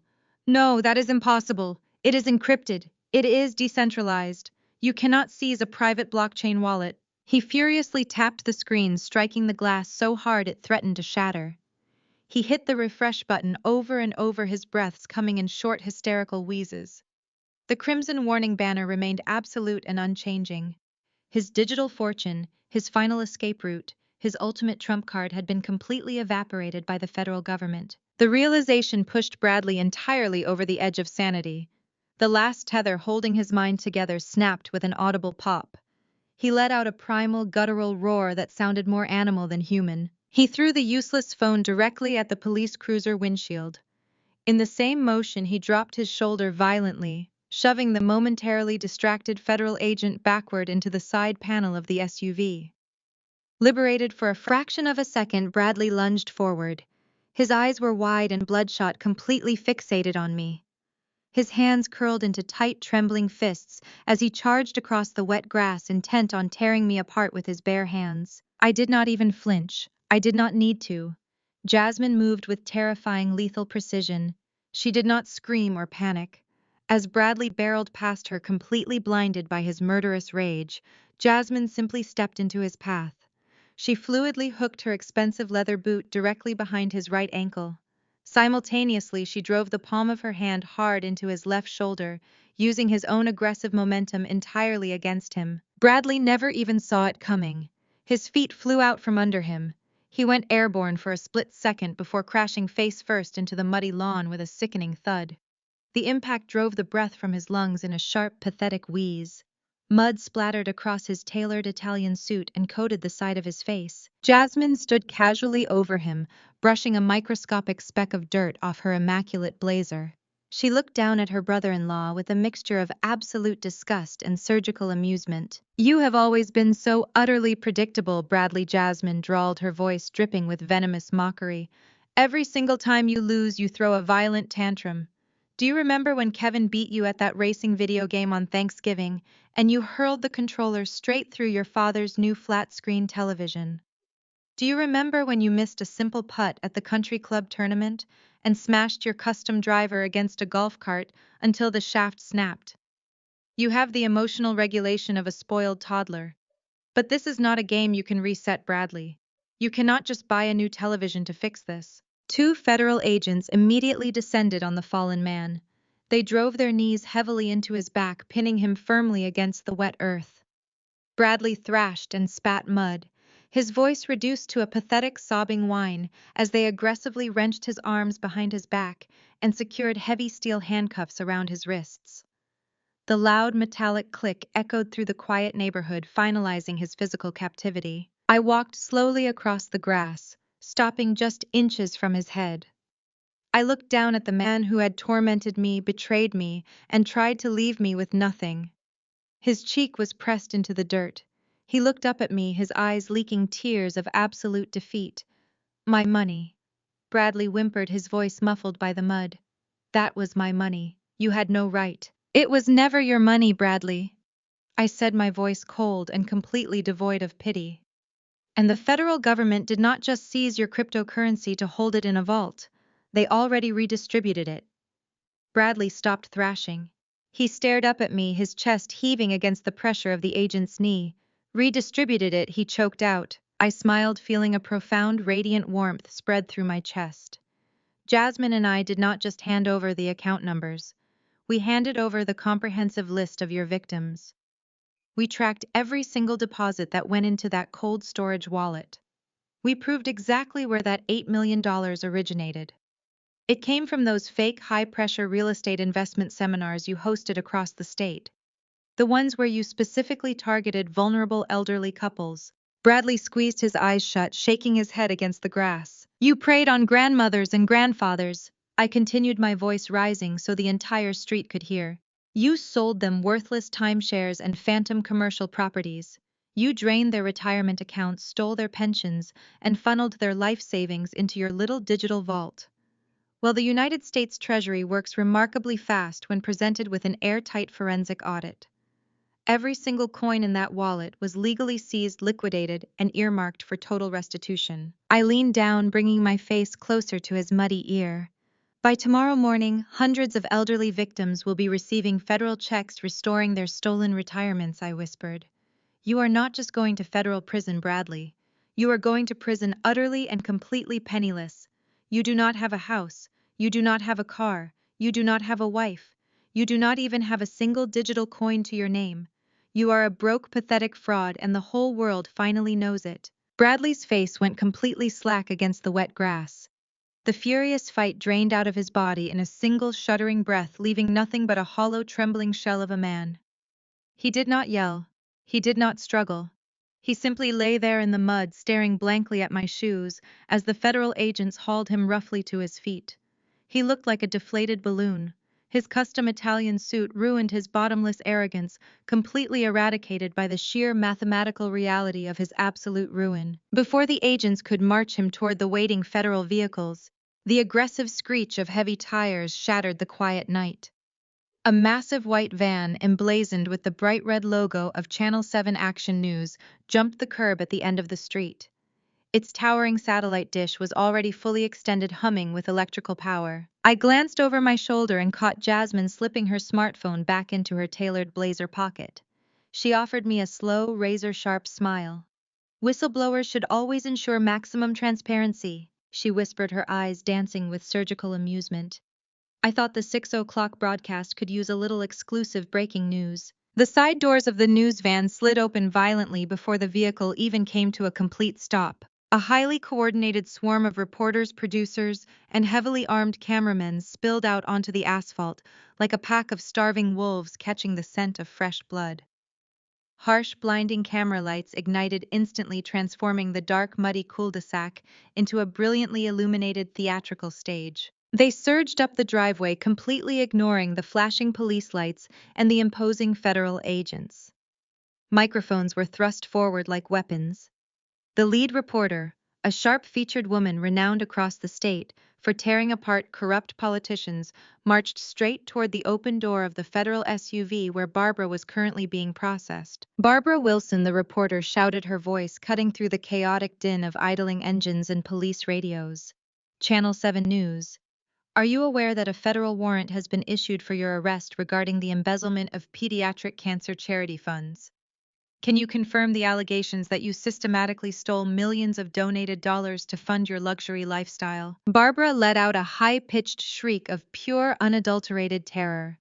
The flashing camera lights caught her perfectly in their unforgiving glare. Her expensive cashmere wrap was slipping off her shoulders, and her meticulously styled hair was frizzing uncontrollably in the damp night air. Desperate to shield her lifted, panicked face from the high-definition lenses, broadcasting live to the entire state, Barbara awkwardly twisted her handcuffed wrists.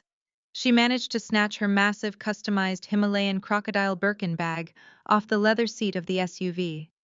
She hoisted the ridiculously expensive bag up, pressing the exotic textured leather directly against her cheek to block the blinding camera lights. Get those cameras away from me, Barbara screeched, her voice muffled behind the heavy designer purse.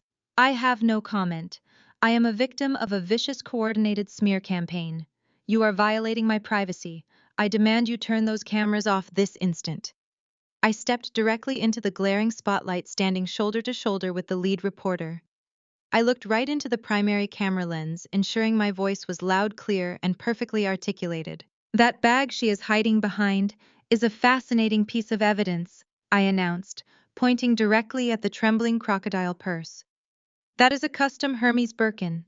It retails for exactly $85,000. Barbara Wilson did not buy that bag with her own money. She purchased it 3 years ago using a platinum credit card directly tied to the Hope for Tomorrow Pediatric Oncology Foundation. She literally took chemotherapy funding away from dying children so she could carry her lipstick in an exotic reptile skin. The transaction records proving this purchase are currently sitting in a federal evidence locker. The reporter gasped, her eyes widening with journalistic delight. She instantly pivoted her microphone back to Barbara, practically shoving it into the crocodile leather. Mrs. Wilson, what do you have to say to your daughter-in-law's accusations? Did you actually steal from dying children to buy designer accessories? How long have you been defrauding this charity? Barbara lowered the bag just an inch, her eyes wide and glassy with sheer suffocating panic. She looked like a deer trapped in the headlights of a speeding freight train. She opened her mouth to speak, but only a dry, rattling wheeze escaped her throat. She looked left and right, desperately searching for anyone to save her, but found only the cold, unblinking stares of camera lenses. The camera operators aggressively pivoted their blinding lights sweeping across the ruined lawn to illuminate Bradley. He was covered in thick, dark mud, his expensive suit torn at the shoulder, looking utterly defeated. The federal agents gripped his arms tightly, marching him toward the secondary transport vehicle. "And what about your son?" The reporter continued, her voice ringing with professional triumph as she spoke directly to the live broadcast audience. "Bradley Wilson, prominent local real estate developer, currently being escorted away in federal custody. We are receiving live breaking reports from the United States Treasury that Mr. Wilson has been running a massive fraudulent investment ring, specifically targeting elderly retirees and stealing their hard-earned pensions." The reporter turned back to face the camera, squaring her shoulders, as her tone adopted a grave, authoritative cadence.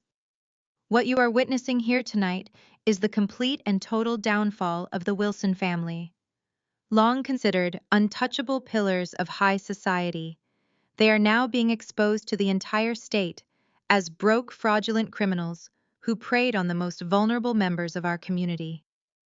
Their elite status was nothing but a mirage built on stolen money and shattered lives." Barbara heard every single word.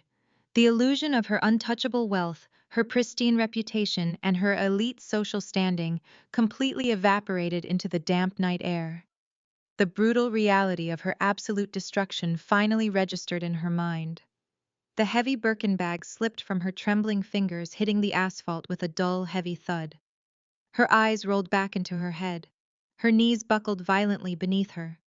This time there was no theatrical gasp, no dramatic swoon, and no waiting arms to catch her. Barbara Wilson dropped like a stone, collapsing into a dead, unconscious heap on the muddy driveway as the cameras kept rolling. Barbara's spectacular collapse was met with a chaotic symphony of flashing camera bulbs and excited shouting. The news crew did not offer the slightest bit of assistance to the fallen matriarch. The lead reporter simply signaled her primary cameraman to zoom in closer, capturing the supposedly elite, untouchable Barbara Wilson, face down in the mud, directly next to her $85,000 handbag. It was the perfect, undeniable visual metaphor for their entire empire. Cheap, dirty, and utterly disgraced. The federal agents barely glanced at the unconscious woman. They were entirely focused on securing Bradley, hauling him roughly to his knees in the wet grass so they could properly search his pockets before loading him into the armored transport vehicle. I turned my back on the circus unfolding in the driveway. The flashing strobes and shouting reporters faded into a dull, unimportant white noise. I walked slowly across the ruined, muddy lawn, my eyes scanning the trampled grass, until I found exactly what I was looking for. There, resting near the edge of the wooden porch steps, was the thick manila envelope Bradley had violently hurled at my chest just hours ago, the aggressive, arrogant serving of his meticulously planned divorce papers, the heavily doctored documents he thought would leave me homeless, penniless, and entirely broken. I leaned down and picked up the envelope. The bottom corner was damp from the evening dew, but the pages inside were completely intact. I pulled out the crisp, legally binding documents and flipped straight to the final signature page. Then I reached into my purse and pulled out my favorite silver fountain pen. Bradley saw the metallic flash of the pen under the glaring news lights. He stopped, struggling against the federal agents pinning his shoulders. His bloodshot, panicked eyes locked onto the papers in my hand, and a new, entirely different kind of terror washed over his mud-streaked face. "Wait!" Bradley choked out, his voice suddenly frantic, cracking with desperate panic. "Diana, wait. Put the pen away. Do not sign that." I clicked the pen. The sharp mechanical sound cut cleanly through the damp night air. "Do not sign those papers," Bradley screamed violently, twisting his torso against the heavy grip of the federal agents holding him down. "You cannot sign them, Diana. We need to talk about this. We can figure this out. We can fix it. We are still married. We are still husband and wife. I paused, looking down at him with genuine clinical curiosity. The sheer whiplash of his desperation was absolutely fascinating to witness. 10 minutes ago, he was bragging about leaving me destitute and laughing about his hidden offshore accounts. Now he was actively begging me to remain his wife. Why the sudden change of heart, Bradley? I asked, stepping closer to where he was kneeling in the wet grass. You literally ambushed me with these papers tonight. You screamed that you wanted me out of your life immediately. You wanted me erased. Bradley swallowed hard, his eyes darting frantically toward the federal agents, then to Jasmine, and finally back to me. His mind was racing at 1,000,000 miles an hour, trying desperately to calculate a new equation for his survival. If you sign those, the divorce is finalized, he stammered, his chest heaving with ragged, panicked breaths. If we are legally divorced, the federal prosecutors can subpoena you. They can force you to take the witness stand, Diana. They can compel you to testify against me in open federal court.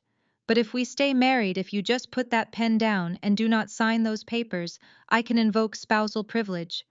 The law clearly says a wife cannot be forced to testify against her husband. We can claim marital immunity. You can protect me, Diana. Please, just put the pen down and walk away. I was actually crying now, real pathetic tears tracking through the thick dirt smeared across his cheeks. He was staring at me like a drowning man begging for a life preserver. He genuinely truly believed that after 5 years of serial infidelity, systematic financial abuse, and relentless psychological manipulation, he could still weaponize our sacred marriage vows to save himself from a federal prison sentence. A sharp, highly musical laugh rang out across the lawn. Jasmine stepped forward, shaking her head in absolute unadulterated disbelief. She looked down at Bradley, her expression a perfect lethal mix of professional triumph and sheer pity. You really are the worst, most arrogant con artist in this entire state, Bradley. Jasmine said, her voice carrying easily over the commotion of the reporters in the driveway. You spent so much time and energy plotting to completely destroy Diana that you completely forgot to consult a competent attorney. Bradley glared up at her, his jaw trembling with suppressed rage. What are you talking about? Spousal privilege is an absolute fundamental legal right. It is a right that only applies to intact, legally recognized partnerships. Jasmine corrected smoothly, taking a deliberate step closer to tower over his kneeling form. But you did not just file for a standard amicable no-fault divorce, Bradley. You got incredibly greedy. You wanted to make absolutely sure Diana got nothing in the settlement. So you went to the courthouse and filed at-fault divorce papers. The remaining color completely drained from Bradley's face, leaving him looking like a muddy ghost. You explicitly cited malicious abandonment and calculated financial fraud as your primary grounds for the divorce.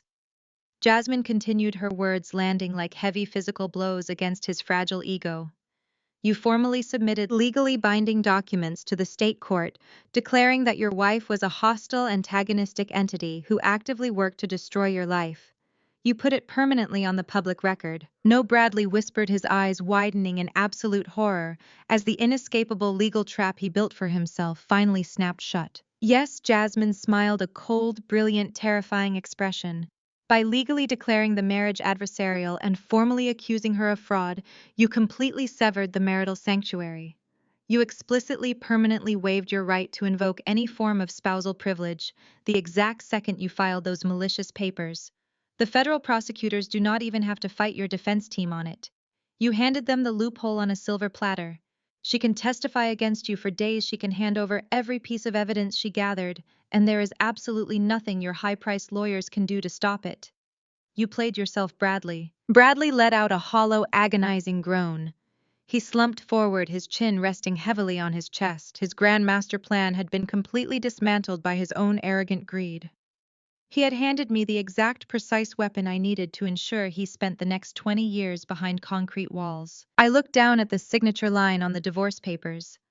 The crisp white paper practically glowed under the harsh ambient light spilling over from the news cameras. I needed a flat, highly stable surface to properly sign my name and legally end this decade-long nightmare. I stepped right up to Bradley.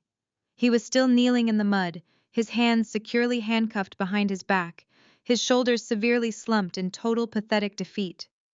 Hold still, I commanded. Before he could process the sharp order, I firmly slapped the thick stack of divorce papers directly onto his broad, mud-soaked back. He flinched violently, letting out a startled gasp as I pressed the heavy paper flat against his ruined, expensive suit jacket. I leaned down, pressing the tip of my silver fountain pen firmly against the document. Using the back of my disgraced, handcuffed husband as a makeshift desk, I signed my name with bold, sweeping, unapologetic strokes. The dark ink flowed perfectly, finalizing the absolute end of my marriage and the absolute beginning of my total freedom. I lifted the papers off his back, admiring my flawless signature for a brief, highly satisfying second before folding the documents neatly in half. I clicked my pen shut with a sharp snap and dropped it back into my purse. Thank you for the solid support, Bradley, I said quietly, looking down at his trembling, broken form. It is genuinely the most useful thing you have done for me in 5 years. The sudden sharp slap of the divorce papers against Bradley's muddy back seemed to break the final spell holding the federal agents at bay. For the past 20 minutes, they had allowed the spectacular implosion of the Wilson family to play out primarily because every screaming confession and panicked admission was being recorded on their body cameras, building an insurmountable mountain of evidence. But with the legal documents signed and my personal business concluded, the lead IRS investigator finally signaled his team. It was time to wrap up the operation. Bradley let out a hollow, agonizing groan as the heavy weight of my signature formalized his absolute ruin. He did not try to stand. He did not try to fight. He simply remained kneeling in the wet, ruined grass of his mother's front lawn, staring blankly at the mud caked onto his expensive Italian trousers. All right, show is over, the lead agent announced, his voice projecting clearly over the hum of the idling federal SUVs and the distant chatter of the news crews. Let us get them processed. Two burly federal agents stepped forward, grabbing Bradley by his upper arms and hauling him roughly to his feet. They spun him around, pressing him firmly against the side of the nearest black SUV. The sharp metallic click of heavy steel handcuffs echoed across the driveway, finalizing his physical captivity. Bradley offered zero resistance. He was completely, utterly broken. Barbara, however, was not going quietly into the night. As a female police officer approached her, holding a pair of standard-issue handcuffs, Barbara's aristocratic delusion flared up one final pathetic time. She twisted her body away from the officer, her eyes wide with sheer indignation. "Do not touch me!" Barbara screeched, her voice cracking as she attempted to pull her expensive cashmere wrap tighter around her shoulders. "You cannot put those filthy metal things on me. I have a severe metal allergy.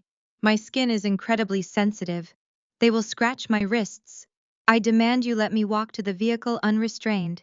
I am a prominent member of this community, not a violent criminal." The female police officer, a seasoned veteran who had clearly dealt with entitled white-collar criminals before, did not even blink. She stepped forward, her expression completely devoid of sympathy, and forcefully grabbed Barbara's right arm. She twisted it behind the older woman's back with practiced mechanical efficiency. "Save the tears for the judge, Ma," the officer said flatly, pulling Barbara's other arm back and snapping the heavy steel cuffs firmly into place. The metal clicked loudly, securing the wealthy embezzler just as tightly as any common street thief. "And for the record, the federal penitentiary does not offer hypoallergenic jewelry options. You will get used to the metal." Barbara let out a dramatic, breathless gasp, her face contorting into a mask of pure martyred agony. She looked desperately toward the news cameras, hoping to elicit some shred of public sympathy, but the reporters simply zoomed in closer, capturing her pathetic struggle in high definition. The illusion of her untouchable elite status was officially dead and buried. The officers began marching the mother and son duo toward the waiting transport vehicles. The flashing red and blue lights illuminated their muddy, ruined clothes, painting them in the harsh, unforgiving colors of federal justice. Jasmine stood silently beside me on the porch, her arms crossed, watching the scene unfold with absolute surgical satisfaction. As the agents shoved Bradley toward the open door of the police cruiser, he suddenly dug his heels into the wet pavement. He twisted his neck, fighting against the agent's grip, just enough to look back at me one last time. His face was smeared with dark mud, his slick hair falling into his terrified eyes. The arrogant, wealthy crypto genius was gone, replaced by a desperate, cornered animal trying to land one final venomous strike before the cage door slammed shut. "I never loved you!" Diana Bradley screamed, his voice cracking with hysterical, venomous spite. He strained against the handcuffs, his chest heaving. "You hear me? I never loved you. You were nothing but a placeholder. You were a cheap, boring, pathetic little accountant I kept around to balance the books while I looked for a real woman. I never wanted you. You mean absolutely nothing to me." He expected me to cry. He expected me to shatter under the weight of his cruel parting words. He wanted to take one piece of my dignity with him into that federal prison cell. I did not flinch. I did not raise my voice. I simply walked slowly down the wooden porch steps, closing the distance until I was standing just a few feet away from the open door of the police cruiser. The federal agents paused, allowing me this final closing moment. I looked at Bradley, my expression completely calm, completely detached. "I know you never loved me, Bradley," I said, my voice quiet, steady, and incredibly dangerous. "I have known that for a very long time. But you see, while you were busy convincing yourself that I was just a boring, pathetic little accountant, I was busy auditing every single hidden corner of your family's history. I did not just look at your offshore bank accounts, Bradley. I looked at the original trust documents. I looked at the medical records your mother desperately tried to seal 35 years ago." Barbara, who was being loaded into the adjacent SUV, suddenly froze. Her head snapped toward me, her eyes widening in absolute paralyzing terror. "No," Barbara choked out, her voice barely a whisper. "Diana, do not." Bradley frowned, his manic energy faltering slightly. "What are you talking about?" he demanded, his eyes darting between me and his panicked mother. I smiled, feeling the absolute crushing weight of the truth sitting heavily on my tongue. "You always bragged about your pure aristocratic bloodline, Bradley," I continued, ensuring my voice carried clearly over the idling engines. "You always treated Jasmine and Kevin like second-class citizens because you thought you were the true golden heir to your father's massive empire. You thought you were the genetically superior, flawless son." I leaned in closer, my eyes locking onto his. "But my forensic audit uncovered a very interesting payment structure hidden in your mother's personal accounts." I whispered, loud enough for him to hear, but soft enough to make the revelation cut, like a surgical blade. "Your mother has been paying $50,000 a year every single year to a man named Carlos Ramirez, a man who worked as the lead pool maintenance technician at your local country club exactly 36 years ago." Bradley's jaw dropped. The color completely drained from his mud-smeared face. He stared at me, his brain desperately trying to reject the mathematical reality of what I was saying. I pulled out my phone, unlocking the screen with a single tap. I held it up, displaying a digitized copy of a highly confidential, legally subpoenaed DNA paternity test. "Your father was sterile, Bradley," I said, delivering the final devastating blow. "He suffered from a severe medical condition that made it biologically impossible for him to conceive a child. Kevin was adopted legally and openly. But you were your mother's desperate, frantic attempt to secure her position in this wealthy family before your father realized she was cheating on him with the pool boy." Bradley stopped breathing. He looked at his mother, who had completely collapsed against the side of the federal SUV, her face buried in her hands, sobbing uncontrollably. The absolute truth was written clearly in her complete, devastating surrender. "You are not the golden heir, Bradley," I concluded, stepping back from the police cruiser.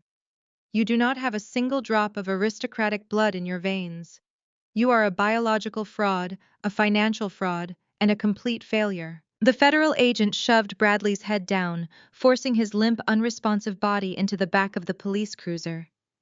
The heavy door slammed shut with a deafening final thud, sealing the fake golden boy inside his cage. The heavy metal door of the police cruiser vibrated with the aggressive force of the slam. Inside the dark, secure cabin, Bradley pressed his mud-smeared face against the reinforced glass. His eyes were wide, bloodshot, and completely unblinking. He was trapped, but the window had been rolled down just a crack by the arresting officer, ensuring he could hear every single word spoken on the illuminated lawn. The local news reporters, who had been frantically filming the arrests, suddenly went entirely silent. The biological revelation I had just dropped regarding his paternity was so deeply scandalous that even seasoned journalists needed a second to process the sheer magnitude of the aristocratic collapse. Then all at once, a chaotic frenzy of microphones and camera flashes erupted. I turned away from Bradley's cruiser and walked deliberately toward the second federal SUV where Barbara was secured. She was slumped against the leather seat, weeping hysterically, her expensive cashmere wrap covered in driveway mud. I stood outside the open door, making sure the camera microphones could easily pick up my voice over the idling engines. "You built your entire identity on being genetically superior to everyone else. Barbara," I said, my tone clinical and loud. "You tormented Jasmine because of her race. You tormented Kevin because he was adopted. You told anyone who would listen that your bloodline was pure elite and untouchable. But your entire life was a cheap, hypocritical illusion." I pulled the thick manila folder from my leather tote bag and held up a highlighted spreadsheet for the cameras to capture. While tracking the stolen charity funds, I noticed a very specific recurring anomaly in your personal ledger. Every January for the last 35 years, exactly $50,000 was wired from your personal offshore account to a small shell company in Florida. My forensic software traced that corporate entity directly back to Carlos Ramirez. You paid him over $1.7 million in hush money to keep him quiet and to keep him away from Bradley. Barbara squeezed her eyes shut, sobbing so hard she could barely breathe. The local reporters were practically shouting the sordid details into their live broadcasts. The self-proclaimed queen of the local country club, the woman who constantly bragged about her prestigious, flawless lineage, had engaged in a decades-long affair with the pool maintenance technician and paid him off with stolen funds. Her reputation was not just damaged, it was completely, permanently eradicated. Jasmine stepped up beside me, her arms crossed confidently, her tailored suit looking impeccable under the harsh police lights. "And just to ensure our legal case was completely bulletproof," Jasmine announced, her clear voice ringing with professional triumph, "I legally subpoenaed Bradley's recent medical records from the boutique fertility clinic. We ran a routine cross-reference against the National DNA Registry. The genetic markers matched Carlos Ramirez perfectly. There is zero biological connection between Bradley and the man who built the Wilson family empire. He is a complete genetic fraud." Bradley slammed his cuffed hands against the police cruiser window, howling in sheer, unadulterated agony. The muffled sound of his screams leaked through the cracked glass. His entire identity, his fundamental belief that he was inherently better than everyone else, had been mathematically and scientifically destroyed. He was not a wealthy heir. He was the son of a pool boy funded by charity fraud. Kevin had been standing near the edge of the driveway watching the spectacular downfall of the people who had abused him for his entire life. As the truth settled over the chaotic yard, he slowly walked forward. He stopped halfway between the two federal vehicles, looking at his mother with a profound, terrifying emptiness. "You treated me like absolute garbage my entire life," Kevin said, his voice carrying a heavy, quiet power that silenced the murmuring reporters. "You told me I should be grateful you even let me sit at the dining table because I was just a charity case. You stole my college tuition. You forced me into massive student debt just to protect your perfect biological heir." I looked at Kevin and smiled warmly. "But that is where the law becomes incredibly poetic, Kevin," I said, stepping forward. I pulled a final crisp document from my folder. "When your late father passed away, he left behind a secondary, highly protected, legitimate trust. It contained the remaining unseized assets of his original real estate empire. Barbara could never touch it because your father suspected her infidelity right before he died. He quietly updated the terms of that trust with a very specific ironclad fidelity clause." Jasmine took the document from my hand, turning to face her husband. "The clause explicitly disinherits any non-biological children born of marital infidelity," Jasmine explained, handing the paperwork to Kevin. "Your father knew Bradley was not his son. He gathered the evidence years ago, but kept it quiet to avoid a public scandal. However, the trust specifically protects and includes any children legally and formally adopted by him. He filed your adoption papers himself, Kevin. He made sure you were recognized as his true legal son." Kevin stared at the legal document, his eyes scanning the bold text as the magnificent reality of the situation locked into place. He looked up, his breathing shallow with shock. Because Bradley is the product of an illicit affair, he is legally stripped of all inheritance rights, I concluded, making sure I spoke loud enough for Bradley to hear through the window of the cruiser. And since the federal government is currently seizing every single dollar, Barbara stole the only untouched legitimate money left in the entire Wilson estate belongs to the sole legally recognized heir. I smiled at the man who had worked double shifts and suffered through a decade of his mother's emotional abuse. Congratulations, Kevin, I said, my voice echoing across the quiet, captivated neighborhood. You are the sole inheritor of a $40 million real estate trust. Bradley has absolutely nothing. The heavy steel doors of the federal transport vehicles slammed shut in rapid aggressive succession.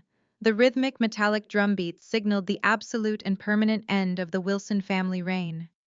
The lead federal agent signaled his team with a sharp wave of his hand, and the imposing convoy of armored SUVs and local police cruisers began to roll backward down the long circular driveway. I watched through the tinted glass of the final departing cruiser as Brittany was violently secured in the back seat.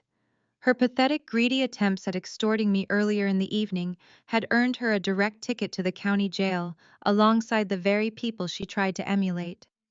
Her heavily contoured face was now a ruined mess, deeply streaked with running mascara and panicked tears. She sobbed uncontrollably, slamming her handcuffed wrists against the reinforced window. She finally realized that tying her wagon to Bradley's sinking ship had completely obliterated her own future. Bradley and Barbara were in the lead vehicles ahead of her, their arrogant aristocratic delusions officially traded for federal holding cells. The aggressive wail of the police sirens faded into the damp night air, echoing faintly off the surrounding mansions, before disappearing entirely. The blinding chaotic glare of the news camera lights vanished as the Channel 7 van hastily packed up its equipment, its crew rushing to chase the police convoy downtown for the midnight broadcast. The chaotic driveway finally fell dead silent. The sudden absolute quiet was jarring, leaving nothing but the sound of the evening wind rustling through the ancient oak trees lining the upscale street. I took a slow, deep breath of the crisp night air and turned to look at the massive, imposing facade of the Wilson estate.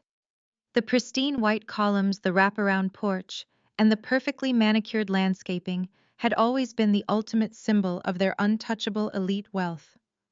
My eyes drifted down to the sprawling front lawn, now violently churned into thick, ugly mud by the heavy boots of federal agents and the aggressive tires of the armored transport vehicles. I stared at the ruined grass, a profound, surprising sense of detachment washing over my shoulders. For 5 grueling years, this sprawling property had been my personal prison.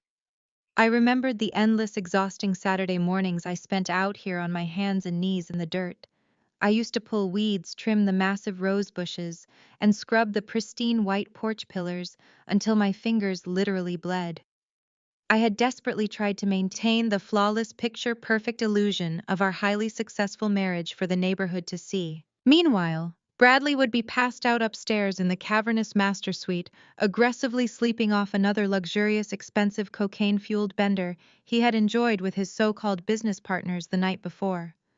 I poured my literal sweat and physical labor into maintaining the structural integrity of his arrogant empire, while he actively, systematically dismantled my self-worth from the inside out. He treated me like an unpaid property manager, barking orders about the state of the flower beds, while funneling our shared assets into hidden offshore accounts. Looking at the sprawling, multi-million-dollar mansion, now I felt absolutely nothing. The physical structure held no power over me anymore. The massive crystal chandeliers visible through the tall front windows looked cheap and ostentatious. The imposing custom-built oak doors looked hollow and fragile. I felt zero attachment to the expensive brick and mortar that had ruthlessly consumed a decade of my life. It was just a house. It had never been a home, and I was thrilled to never step foot inside it again. Kevin walked slowly across the ruined, muddy lawn, his hands tucked deeply into his pockets. The heavy, suffocating burden of his mother's relentless psychological abuse seemed to have physically lifted off his shoulders. He stood beside me on the driveway, staring at the empty street where the police cruisers had disappeared into the dark. "Thank you, Diana," Kevin said, his voice carrying a quiet, resonant strength I had never heard from him before. "You did not just expose their financial crimes. You set me free. I spent my entire life believing I was a worthless charity case because that is exactly what Barbara needed me to believe to protect her own dirty secrets. Now they are locked in federal holding cells, and I'm going to tear down every single corrupt piece of the company they built and start over. I smiled, placing a reassuring hand on his arm. You earned your freedom, Kevin, I replied. You survived their cruelty. You are the only legitimate heir to the clean money left in that trust. Now it is your turn to rebuild the legacy the right way without the poison they injected into it. Jasmine stepped down from the wooden porch, her tailored suit completely unwrinkled, despite the explosive, chaotic events of the evening. She checked her smartphone, tapping the glowing screen with sharp, highly efficient movements. The federal prosecutors have officially frozen all of Bradley and Barbara's offshore accounts. Jasmine announced, her tone ringing with absolute professional victory. The embezzlement charges alone carry a mandatory minimum of 20 years. Add in the wire fraud, the pediatric charity theft, and Brittany's recorded extortion attempt, and none of them will see the outside of a federal prison wall until they are well into their retirement years. The assets are locked, the evidence is secured. We won, Diana. It is completely over. Before I could respond to Jasmine's incredible legal update, the heavy crunch of tactical boots on gravel drew our collective attention back to the front porch. A tall, stern representative from the federal bank stepped out from the shadows of the doorway. He wore a dark, heavy windbreaker, emblazoned with the bright yellow letters of the United States Treasury Department. He carried a thick, heavy steel chain over his right shoulder and a massive brass padlock in his left hand. He walked directly up the wooden steps, completely ignoring the ornate monogrammed welcome mat Barbara had custom ordered from Italy. He did not look at the expensive landscaping or admire the custom stained glass windows. He operated with cold, precise, undeniable government efficiency. "Excuse me, Ma," the federal representative said respectfully, stopping at the top of the stairs and nodding toward me. "I have been instructed to secure the premises. This property is now officially under federal jurisdiction. All physical and financial assets inside are pending immediate liquidation to repay the elderly pensioners your husband defrauded. You are legally cleared to leave the premises." I took a deliberate step back toward the street, gesturing toward the grand front door with an open, welcoming palm. "Be my guest," I said smoothly, a genuine smile breaking across my face. The agent turned and looped the heavy steel chain tightly through the ornate brass handles of the double doors, pulling the metal violently tight. He snapped the massive brass padlock into place with a loud, echoing crack that sounded like a gunshot in the quiet, affluent neighborhood. Finally, he reached into his jacket pocket, pulled out a bright neon green sticker, and slapped it directly onto the center of the beautiful oak wood. The bold black letters read, "Seized by the U.S. government." I stared at the heavy padlock and the bright neon warning sign glowing in the dark. The last physical chain binding me to Bradley Wilson was officially severed. I turned my back on the massive estate, walking down the driveway alongside Jasmine and Kevin. The darkest chapter of my life was completely, irreversibly closed. We reached the edge of the sidewalk, the three of us standing shoulder to shoulder under the pale yellow glow of a single street lamp. The crisp night air finally felt entirely breathable. I took a long, deep inhale, filling my lungs with the absolute silence of the affluent neighborhood. There were no more lies to uphold. There were no more performances to stage. We were simply three survivors standing in the wreckage of a fraudulent empire. Kevin shoved his hands deeper into his pockets, staring down at the asphalt. He let out a long, shuddering breath that sounded like a physical release of decades of psychological pressure. "I cannot believe it is actually over," he said quietly, shaking his head. "Tomorrow morning I have to wake up and somehow process the fact that I am the sole heir to a $40 million trust. I do not even know where to begin. I do not have a lawyer. I do not have a financial advisor. I have spent my entire life just trying to survive Barbara's daily psychological warfare."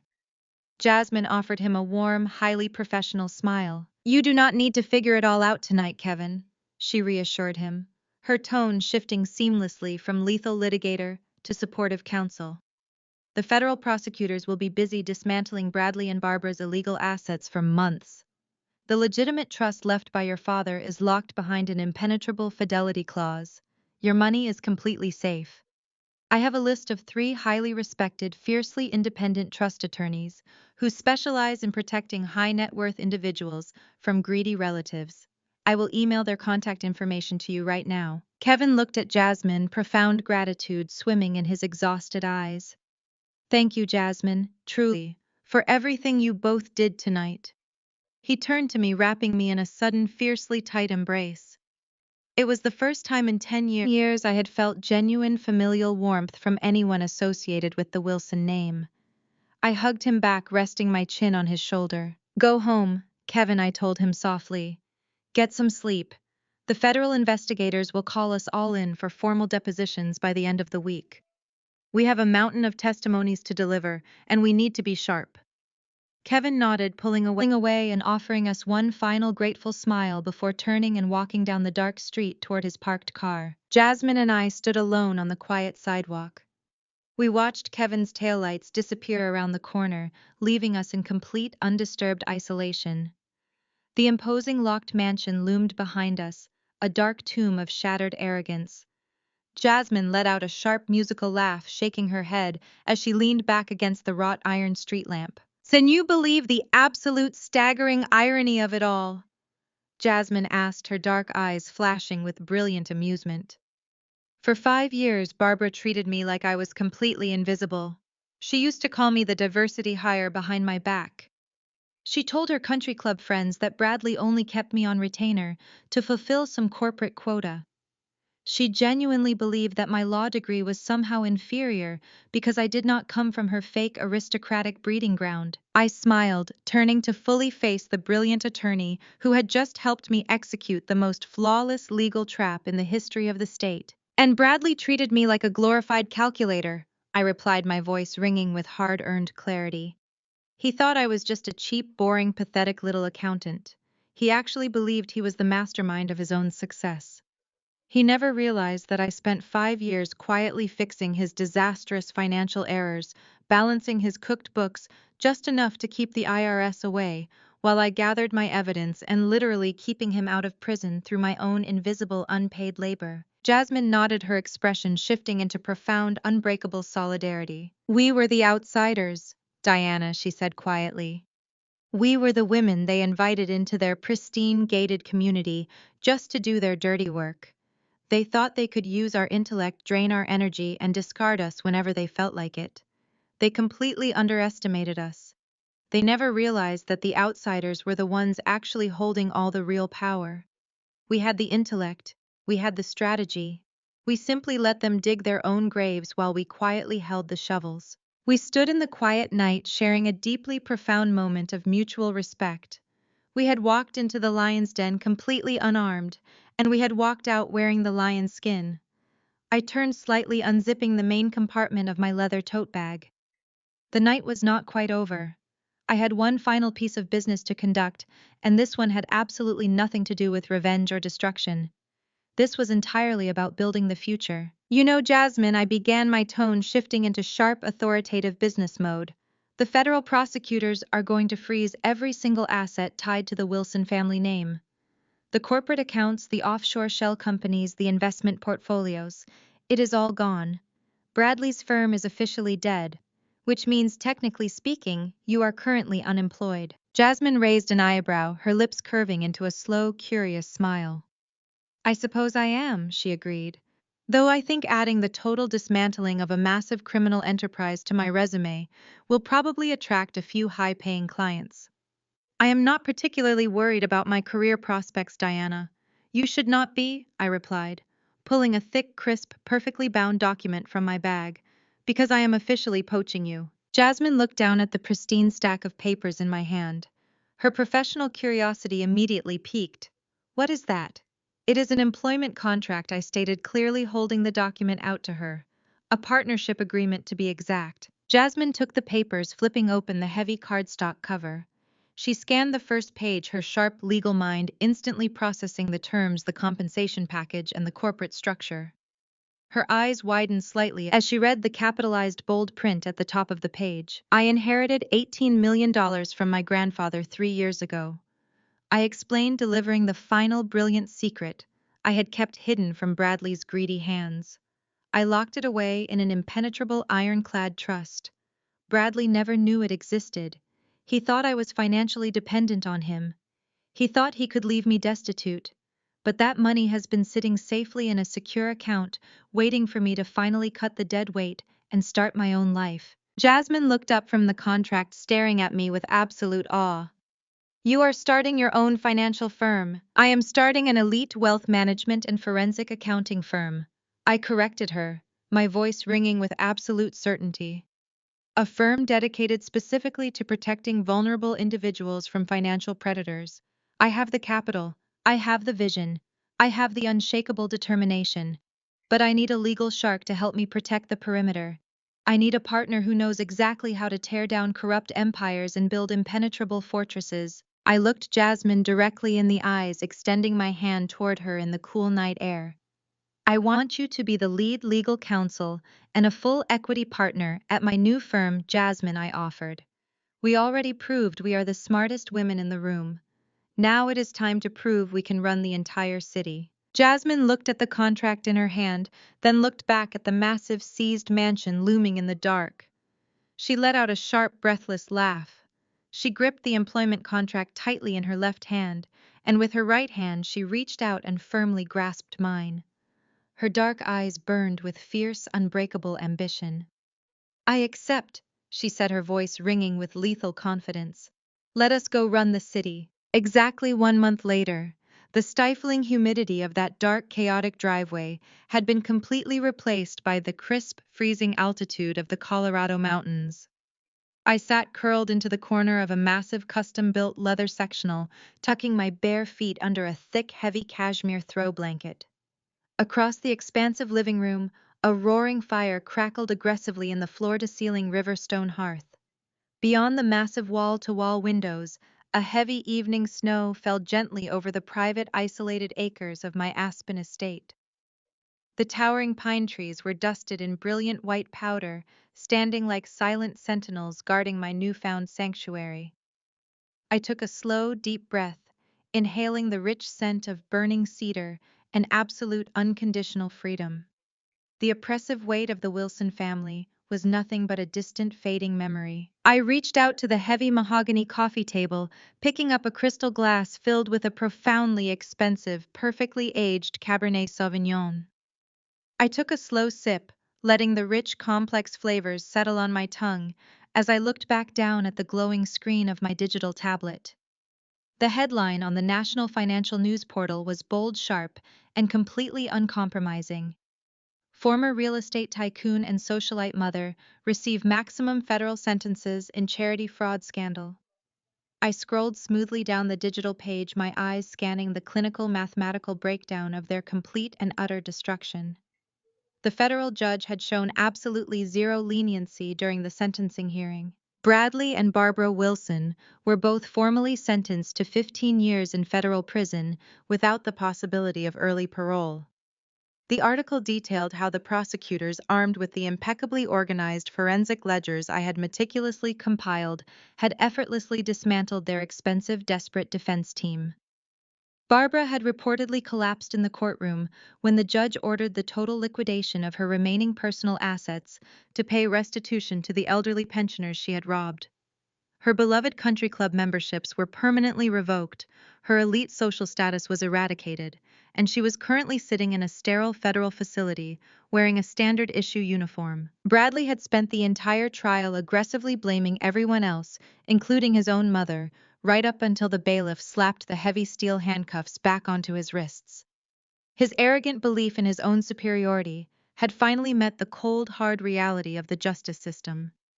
Brittany had attempted to negotiate a desperate plea deal, but her recorded extortion attempt left her with a solid 5-year sentence of her own. I set the tablet face down on the table, feeling a profound, sweeping sense of absolute closure. For a decade, I had lived in a constant state of hypervigilance. I had been the exhausted, terrified wife scrubbing driveway stones until my knees bruised and managing the chaotic fallout of Bradley's arrogant addictions. I had allowed them to convince me that my intellect was just a convenient tool for their empire. They had systematically abused me, underestimated me, and tried to discard me like trash. But staring into the warm, roaring fire of my own multi-million-dollar mountain fortress, I realized I had not just survived their psychological warfare. I had weaponized it. I had absorbed every insult, every dismissive comment, and every financial threat, and I had forged it into a blade sharp enough to cut the head off their entire corrupt dynasty. I placed my wine glass next to the tablet and pulled my sleek silver laptop onto my lap. The screen hummed to life, illuminating the dark, quiet room with a crisp white glow. I opened my web browser and navigated directly to the private staging link of my brand new corporate homepage. The design was clean, intimidating, and fiercely professional. The bold silver lettering across the top read, Vanguard Financial Forensics. Beneath the sharp modern logo, the firm's mission statement was laid out in clear, uncompromising language. We are an elite private accounting and legal alliance dedicated exclusively to uncovering financial abuse, tracking hidden marital assets, and protecting vulnerable women during high-stakes divorces. I had taken the $18 million inheritance my grandfather left me and turned it into the ultimate weapon of justice. With Jasmine operating as my lead legal counsel and managing partner, we had built an unstoppable, bulletproof alliance. We were not just another corporate financial firm. We were a highly specialized extraction team. We were going to find the women who were trapped exactly where I had been trapped. We were going to trace the hidden offshore accounts, expose the cooked books, and dismantle the arrogant men who thought they could financially starve their wives into submission. We were going to give them the exact same lethal ammunition I had used to secure my own freedom. A soft chiming notification broke the quiet crackle of the fireplace. An encrypted email alert popped up in the corner of my screen. It was a preliminary inquiry forwarded through Jasmine's secure legal portal. I opened the message, my eyes rapidly scanning the desperate, panicked words of a woman whose husband was currently attempting to drain her business accounts and force her out of her own home. She had no money, no access to her ledgers, and absolutely no idea how to fight back against his high-priced lawyers. She was terrified, isolated, and completely backed into a corner. I smiled, a fierce, protective warmth spreading through my chest. I knew exactly how to destroy the man who was tormenting her. The heavy snow continued to fall silently against the glass as I opened a fresh, encrypted client file. I took one final look at the roaring fire, fully embracing the brilliant, liberated empire I had built from the ashes of my own pain. I pressed my fingers down on the keys, typing my very first client's name into the system, ready to go to war. A profound lesson drawn from these narratives is that true self-worth is never defined by the validation or rejection of a toxic family. Often the people who are supposed to protect and nurture us are the ones who underestimate us the most. However, experiencing such deep betrayal can become a powerful catalyst for personal growth and transformation. True freedom comes from setting firm boundaries, walking away from conditional love, and choosing to build a life surrounded by a chosen family who genuinely values you for who you are. You cannot heal by seeking approval from those who consistently break you. Have you ever had to set difficult boundaries to protect your own peace? Share your story in the comments below.